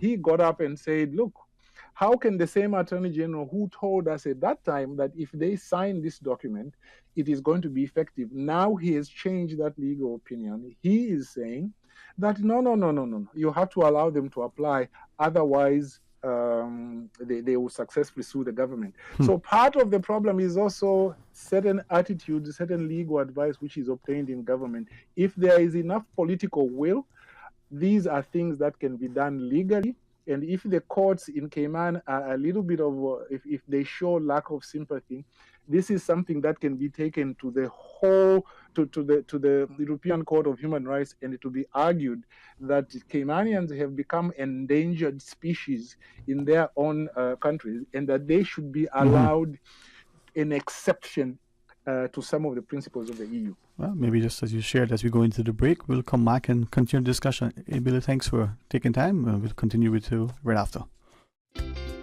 For medical lab services in Cayman, go straight to MedLab. Blood test, x-ray, and mammogram, all of that is MedLab. Affordable fees and friendly service, a full professional team. MedLab is always comfortable, MedLab is always clean. For medical lab services in Cayman, MedLab. From boat days to beach gatherings, leave the catering to Subway. Choose from small and large sandwich platters, double meat wrap platters, and top it off with optional cookie platters for dessert. Or ask about our Subway box to go with the option of 6-inch or foot-long sandwich, 1 cookie, and 1 bag of chips for all occasions and celebrations. Let Subway focus on the food so you can focus on the fun. Visit subway.ky for catering options. Subway. Eat fresh. The Cayman Islands Chamber of Commerce Pension Plan. Become a member today.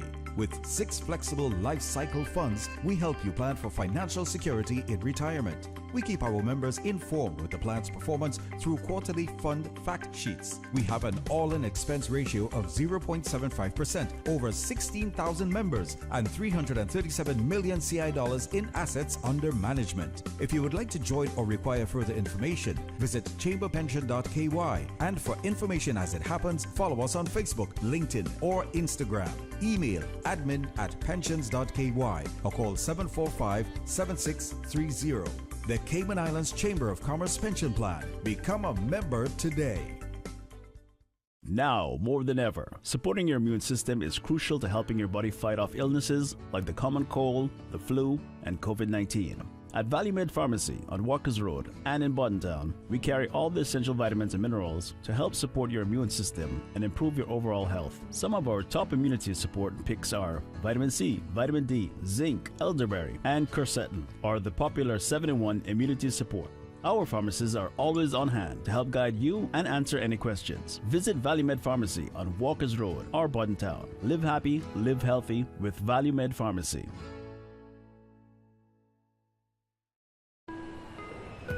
Attention passengers, the Cayman Airways Panama airfare sale has been extended. In just under 2 hours aboard Cayman Airways, you can explore UNESCO World Heritage Sites and the 8th wonder of the modern world, all within driving distance of a cosmopolitan city. Hurry, book by March 12th to get Panama airfares on sale from just $296 CI round trip. Some conditions apply. Call 949-2311 or visit CaymanAirways.com to book your Panama getaway. Cayman Brac residents, on Saturday 11th of March, come out to the Aston Rudder Center and show your support for our students as they show off their performing talents at the National Children's Festival of the Arts final concert. The show starts at 7 p.m. and gates open at 6:30 p.m. Admission is $5 for adults and $2 for children. Refreshments will be on sale. For more information, please call Miss Tammy Hopkins at 916-6287. Brought to you by the Department of Education Services. Talk today. But I do have some questions. Talk today. Cayman Islands' foremost listeners' participation program. Talk today. Because there are more questions than answers. What the public is saying. Waiting to take your calls right now. Sterling Dwayne Ebanks.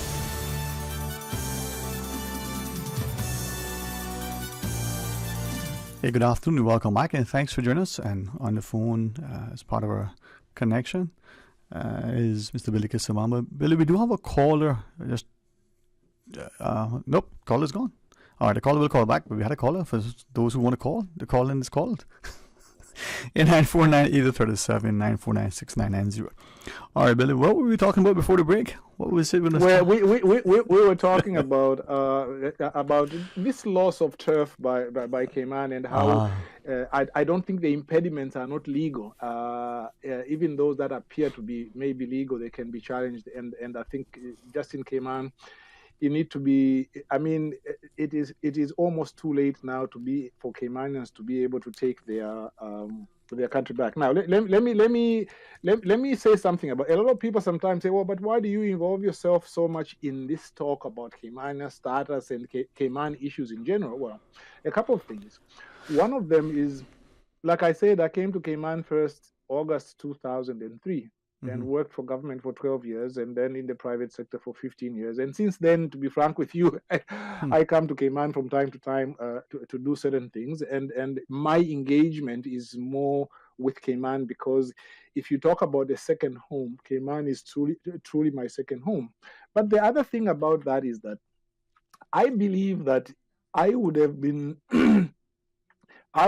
allowed to contribute more to Cayman, more than just what I did, which was more like earning a salary, if Caymanians had been in charge. When I was in government, I said to myself, this government has been good to me. I've met some of my modest goals. I needed to send my kids to school. Practically, I could pay for my kids in college from my salary. I didn't save much. But I was very grateful for what Cayman did for me in that respect. So what I said, well, how can I contribute more than just earning a salary?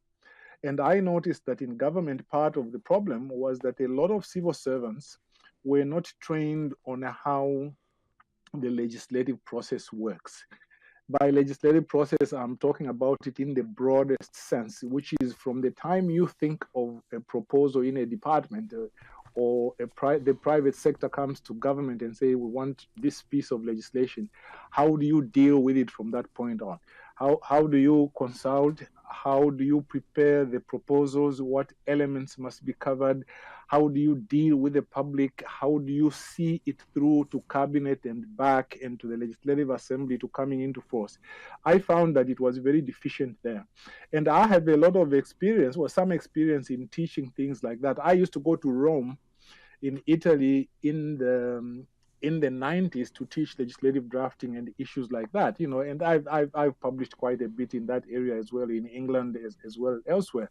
And so I developed a little course which was supposed to help people in government do that, specifically for Cayman. And then I had another course on judicial review. Actually, I've got altogether about 9 one-day courses, including interpretation of statutes and so on. And I wanted those to be taught to people in government, because they are done in other jurisdictions. I wanted them to be taught in government. But the people who were in the government, most of whom were not Caymanians, they said, what?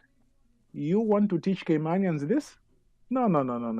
And as a result, my courses were not taught. I tried to teach them privately. We did get, I was working with a generational Caymanian, and we taught some of these courses at the Cayman Beach Suites and so forth. But basically, the government boycotted them. And in my view, I think I would have been allowed to contribute more if Caymanians had been really in charge, rather than some of these handlers in the private sector who tell the government what to do. And this is the point, you see. I don't want to sound negative here. There's a lot of people who have come to Cayman and they've said, we've made a contribution. Well, that may be true, but more than that, you've made a lot of money for yourself. Mm-hmm. Now, for me, I wanted to contribute beyond a salary, and I was not allowed to do that. I believe that if Caymanians had been in charge of the system in real terms, I would have been allowed to contribute more. Mm-hmm. Well, as we go into the break, I'm inspired by what you shared, but to sort of maybe help to answer what you said, there are people that may be considered or maybe termed as non-nationals, foreigners, non-Caymanian, but they, in many instances, are the people like you who are saying that we need to be more actively involved with the country to maintain the stability, who are more of a public advocate for Caymanians in Cayman to be involved with the political landscape than Caymanians themselves, registered voters in particular. So maybe listening to those people and their contributions, looking at Cayman through their lens, perhaps Caymanians may start to look at Cayman with a renewed sense of respect. So, Billy, when we come back from the break, let's continue. I know you wanted to reference beach access. Let's talk about other issues that you wish. Thanks for the education, man. I really appreciate it. All right, stay tuned. From district to district, moving through the waters to Cayman Brac and Little Cayman. Your station, your voice. All things Cayman. One radio, many people. This is home. Radio Cayman in the Cayman Islands. Today's biggest news. Radio Cayman. Your voice, your choice. Local, regional, international. This is Headlines from Radio Cayman's newsroom. Today's biggest news. With your latest headlines, I'm Felicia Rankin-Solins. March 30th is the West Bay District Showcase at the Cayman Islands National Museum on the waterfront in Georgetown. The event will feature thatch plaiting, heavy cakes, and traditional arts. It all happens from 10 a.m. till 2 p.m.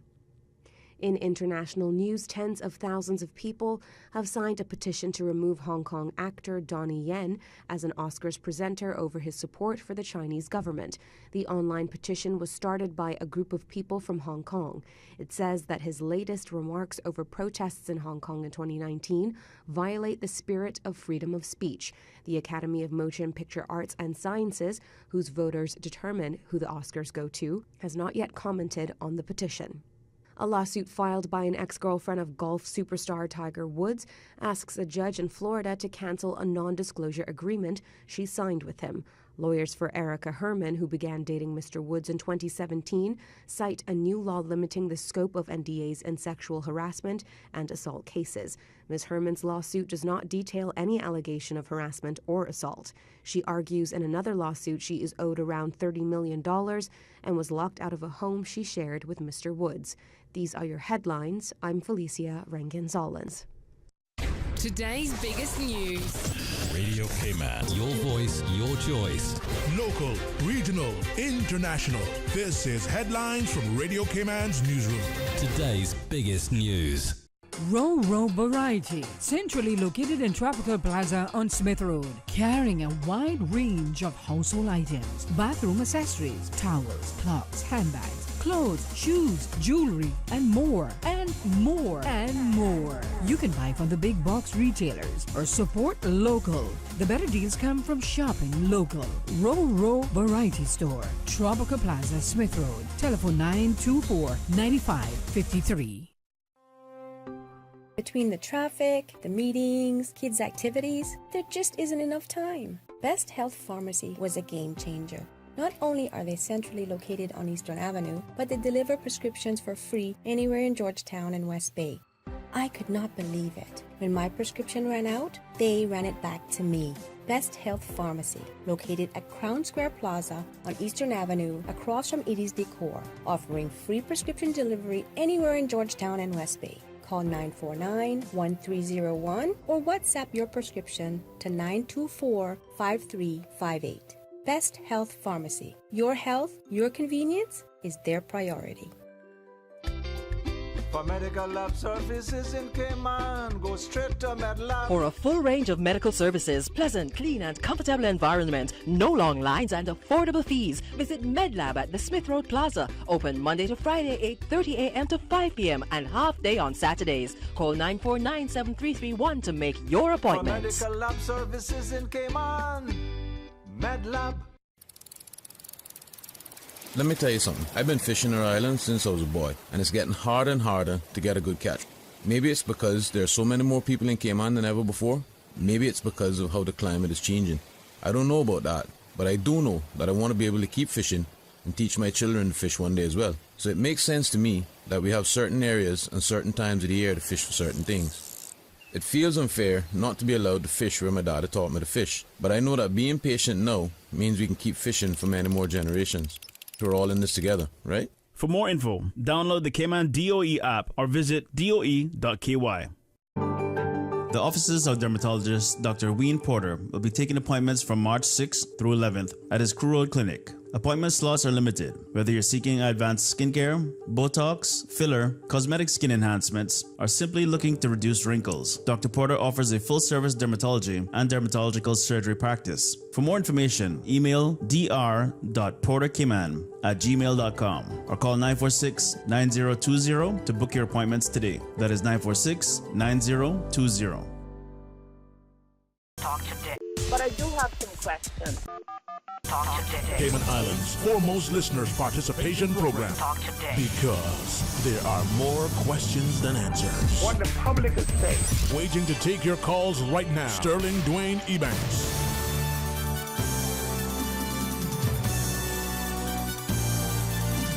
Hey, good afternoon and welcome back, and thanks for joining us. And thanks to Bilika Samamba for sharing with us. Well, hopefully you're benefiting from this as much as I am. So thanks again. Well, I am, and I enjoyed it. I wish we had more callers and so on, but never mind. Yeah, well, sometimes you can interpret it to people are disengaged. Other times you can interpret that they're attentive. And sadly, I had a couple of people message to say that they're having a challenge calling in. So we thought that was resolved, okay. But maybe it isn't. But we'll, for what it's worth, though, a handful of people, literally 5, have messaged to say, a very enlightening, informed discussion. So maybe people are paying attention. And with that, let's take this call. Hey, good afternoon. Welcome. Thank you for calling. Yeah, good afternoon. How are you, sir?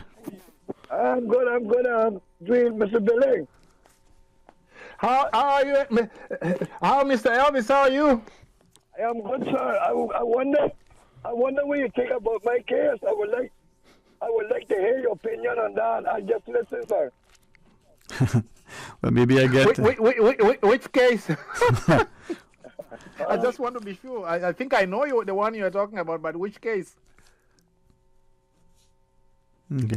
Perhaps, well, maybe you discuss that with him. I'll share the number if you wish, if Elvis chooses, and then, because I know you're always very respectful to the judiciary and ensuring that, will come. So Elvis posed the question, as he said he would listen, but we can revisit that.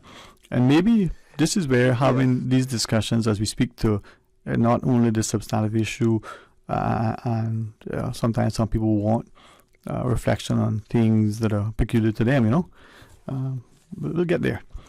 But anything you want to share, Billy, before I continue, maybe asking some probative point? I wanted to, all I can say about Mr. Elvis, out of respect, of course, to him, is that everybody's got freedom of speech, but within that freedom of speech, we can't cross certain lines. At least that's the principle, So. Mm-hmm. But talking about, I just wanted to mention something, Dwayne, about beach access. Uh-huh. Beach access is very important for its own sake, but also because it is indicative of what I think is a political problem in the Cayman Islands. I was privileged a few years ago, this would have been maybe around 2017, to be introduced to this matter by Mr. Billy Adam. Mm-hmm. Who was at that time and continues to work with the Concerned Citizens Group, these ladies, party from West Bay. So within that interaction, I was privileged to meet and get to know Miss Alice May Coe, a very distinguished lady, a natural leader, and another distinguished lady, Miss Esme Smith. Miss Annie Moulton. I didn't meet Miss Betty Ebanks, although I saw her, I think, on your show or OC's show in the last few weeks. Uh-huh. And I met them, and I joined initially as a volunteer lawyer for them, and then later on I was a paid lawyer for them because they got legal aid. But I continued to be engaged in that. And it is a pity that issue of beach access has not been resolved, because I got to learn during that time that more than 500, or approximately 500 affidavits were sworn by people in all 3 islands to prove approximately 200 beach accesses. And these were given to the registrar of lands to register the rights of way.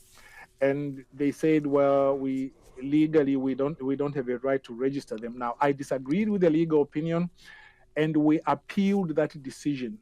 And once we appealed that decision, according to the law, the registered land law, the registrar was supposed to refer the matter to the Grand Court. But on the advice of the Attorney General, the matter was not referred to the Grand Court. A total violation of the law, because the law is very clear. If there's an appeal, you take it to the Grand Court. And then we tried we went to court, and the matter is still in court.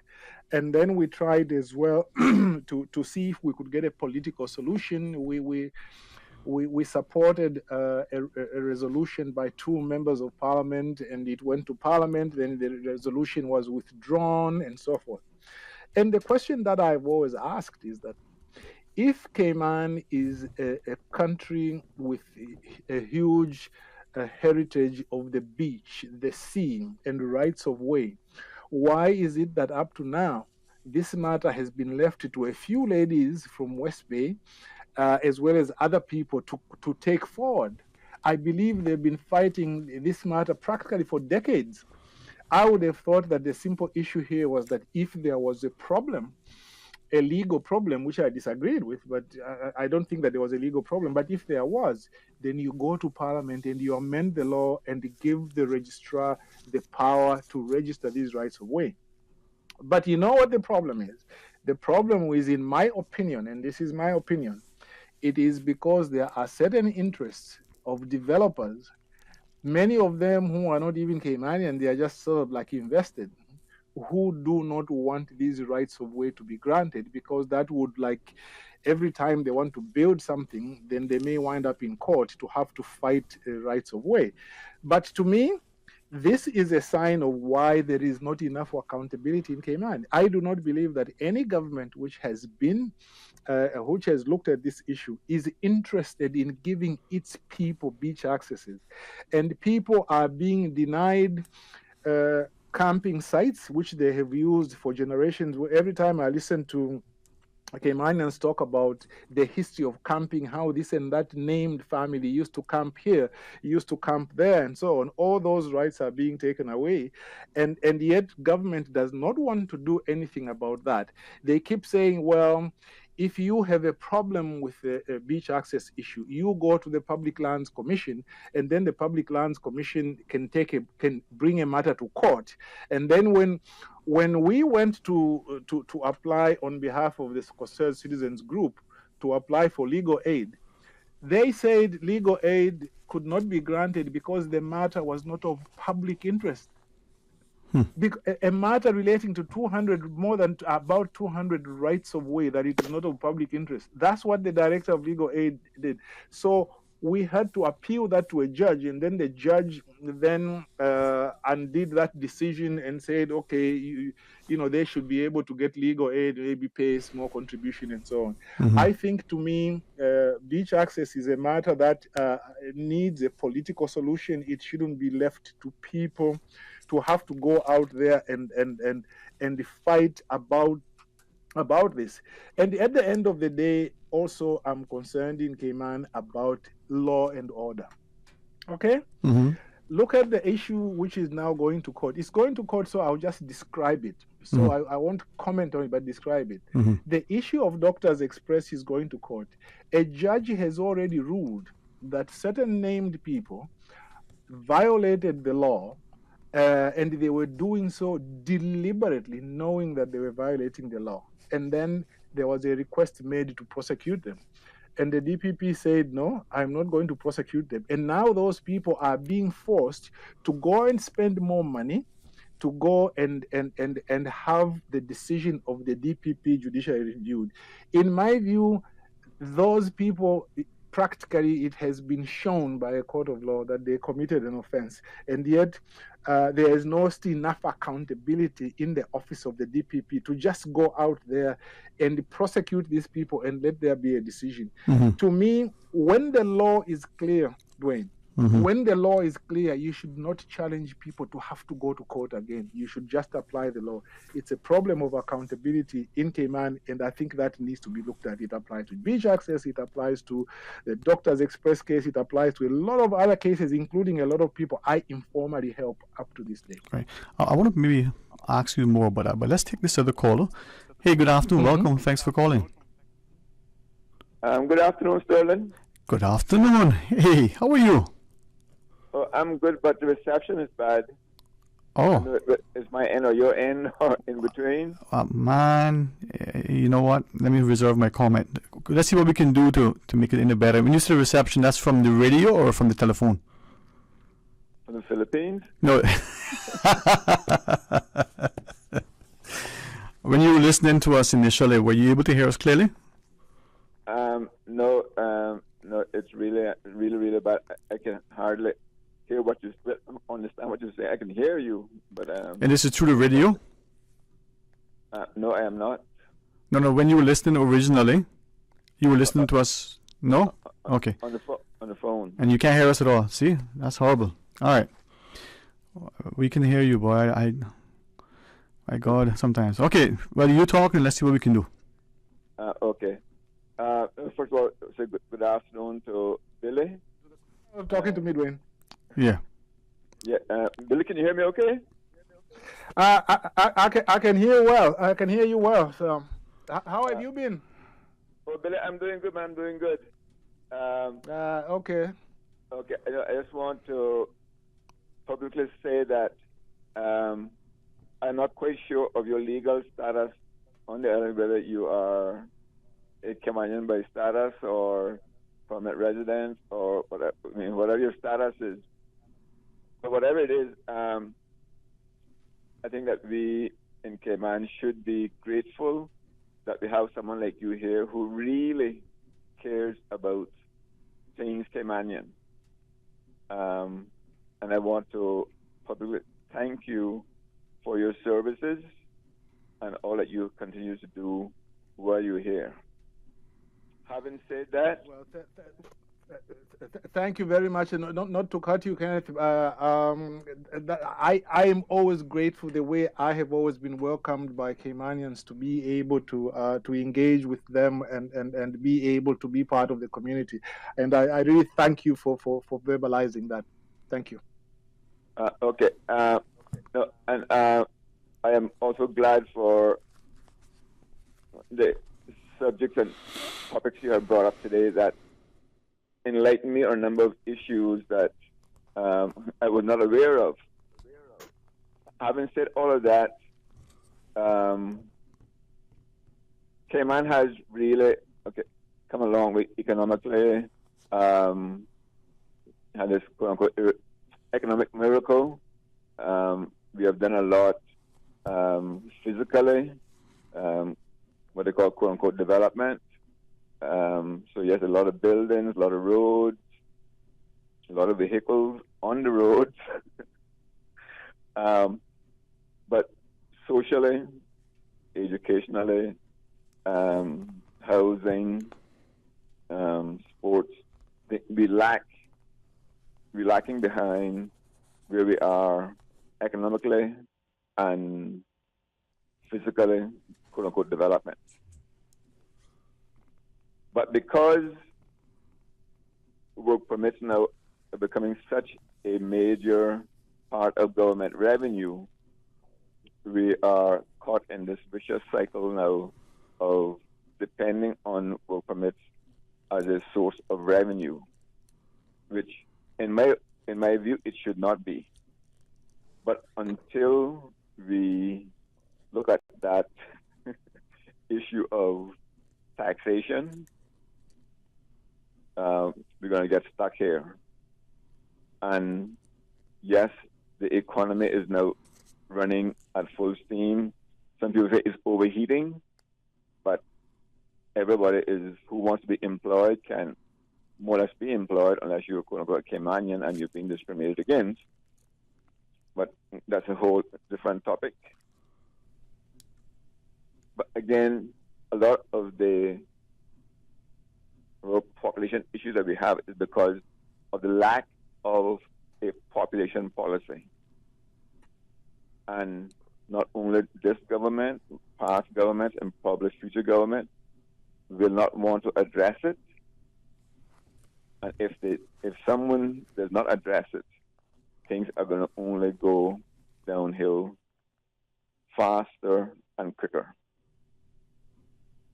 That's all I want to really say for today, sir. I've got a couple of other things I want to talk about, but that would seem to be the topic today, so I'll leave my comments right there for now. All right, well, thank you. Thank you very much, man. Enjoy your afternoon. Well, you know, what he says and I like the way he phrased it, because he said lack of a population policy, which is a euphemism for some of the things I've said very directly, which is like loss of turf by local people. It is not just local people, but anybody who supports local people. Also, they are not given an opportunity to be able to settle in the society. There is a need for that to be looked at. I mean, it's interesting to note that Dr. Steve McField, who is the chairperson of the, among other boards, the immigration board, I think I heard him say that they have put together some policies which they will put to government to try and deal with some of the issues relating to work permits, and which might also feed into the broader population policy. The only thing that I'm hoping is that it will address the fundamental issues, because the issues about checking on people who are like who are in marriages of convenience, that's important, but it's not fundamental. The issue of advertising for temporary work permits, that's also important, but that's not fundamental. It will be just interesting to see in terms of population policy, if I can steal Kenneth's term, how they are going to deal with those fundamentals to try and either arrest or reverse that which has been taking place in the society. You can never, I mean, Cayman is not like Jamaica, which has got a lot of people. It can never be like Jamaica, but you just need to be able to get to a point where you are not going on and on like Dr. Mikana Scott said in the lecture that she gave so ably the other day, where the number of Caymanians is supposed to be only about 38%, but I think that covers also status holders, so that if you talk about indigenous Caymanians, it's probably around 30%, and I think it's dwindling very, very quickly. I think there's just a better policy to be able to marry the people coming in and the people locally, so that ultimately all of them can benefit, but also that there should be social stability as well, because these things do lead to a certain degree of social instability later on when there's too much injustice in the society.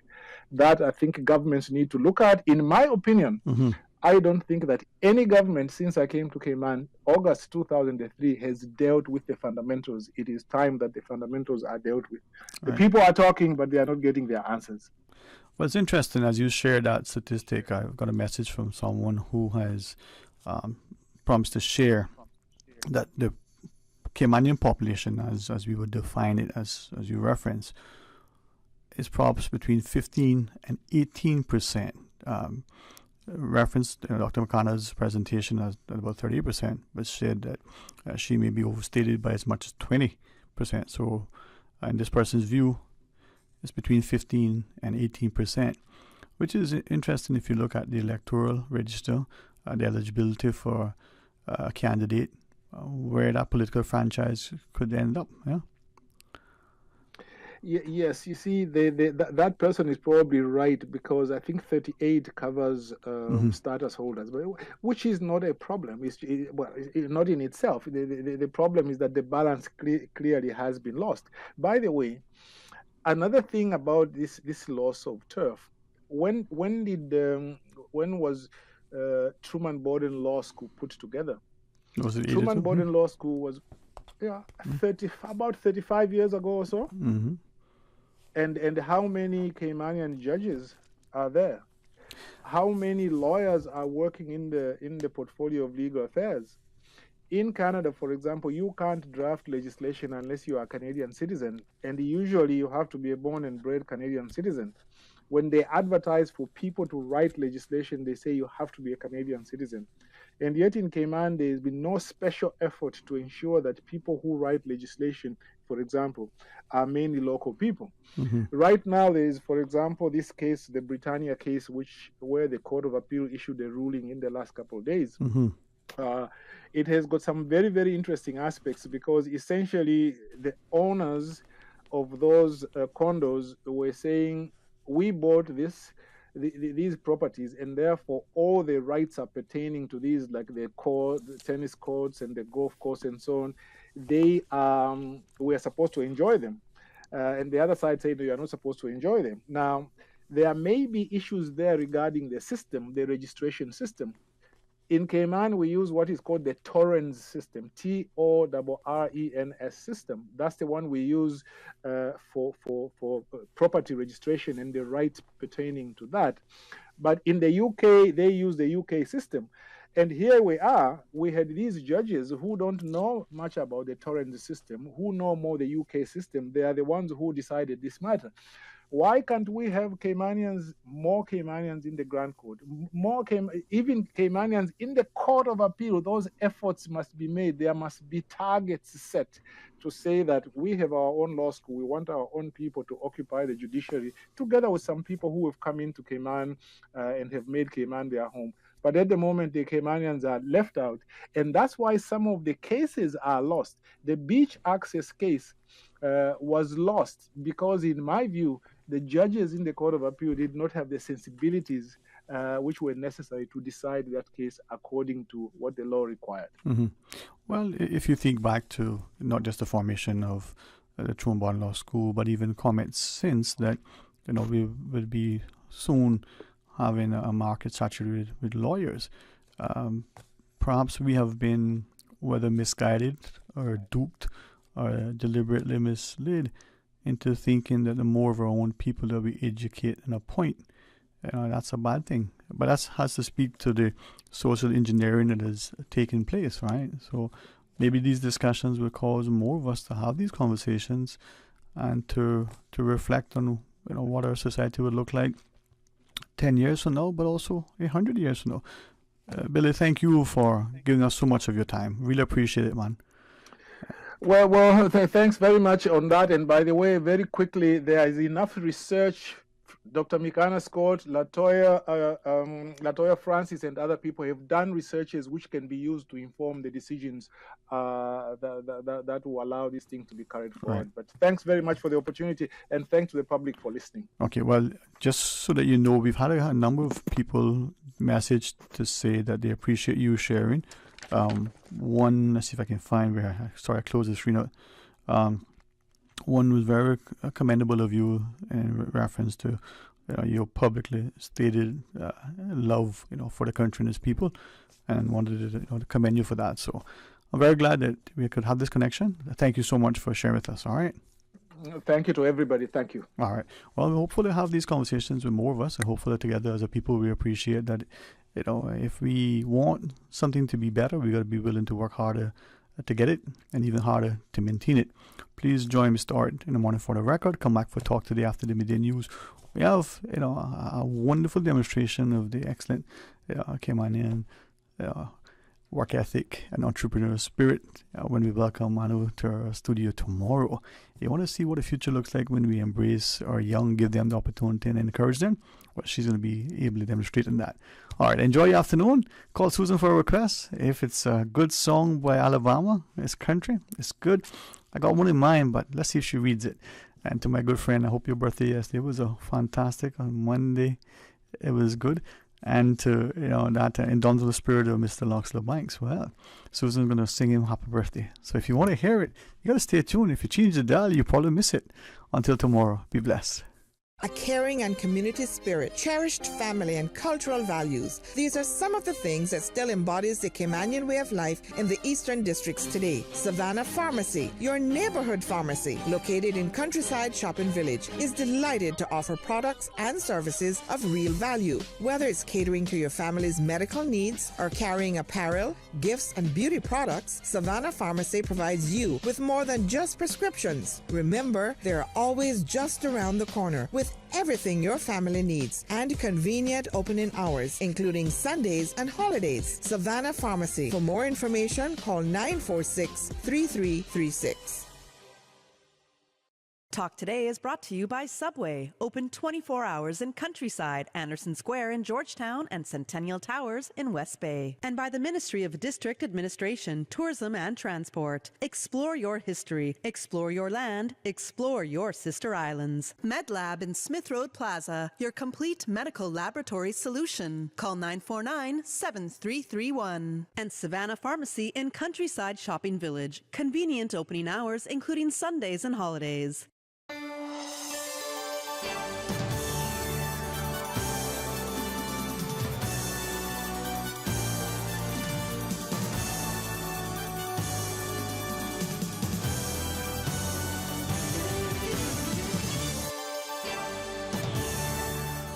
Six years. 3 beloved isles. 1 beloved station, Radio Cayman. The voice. The heart. The soul of the Cayman Islands.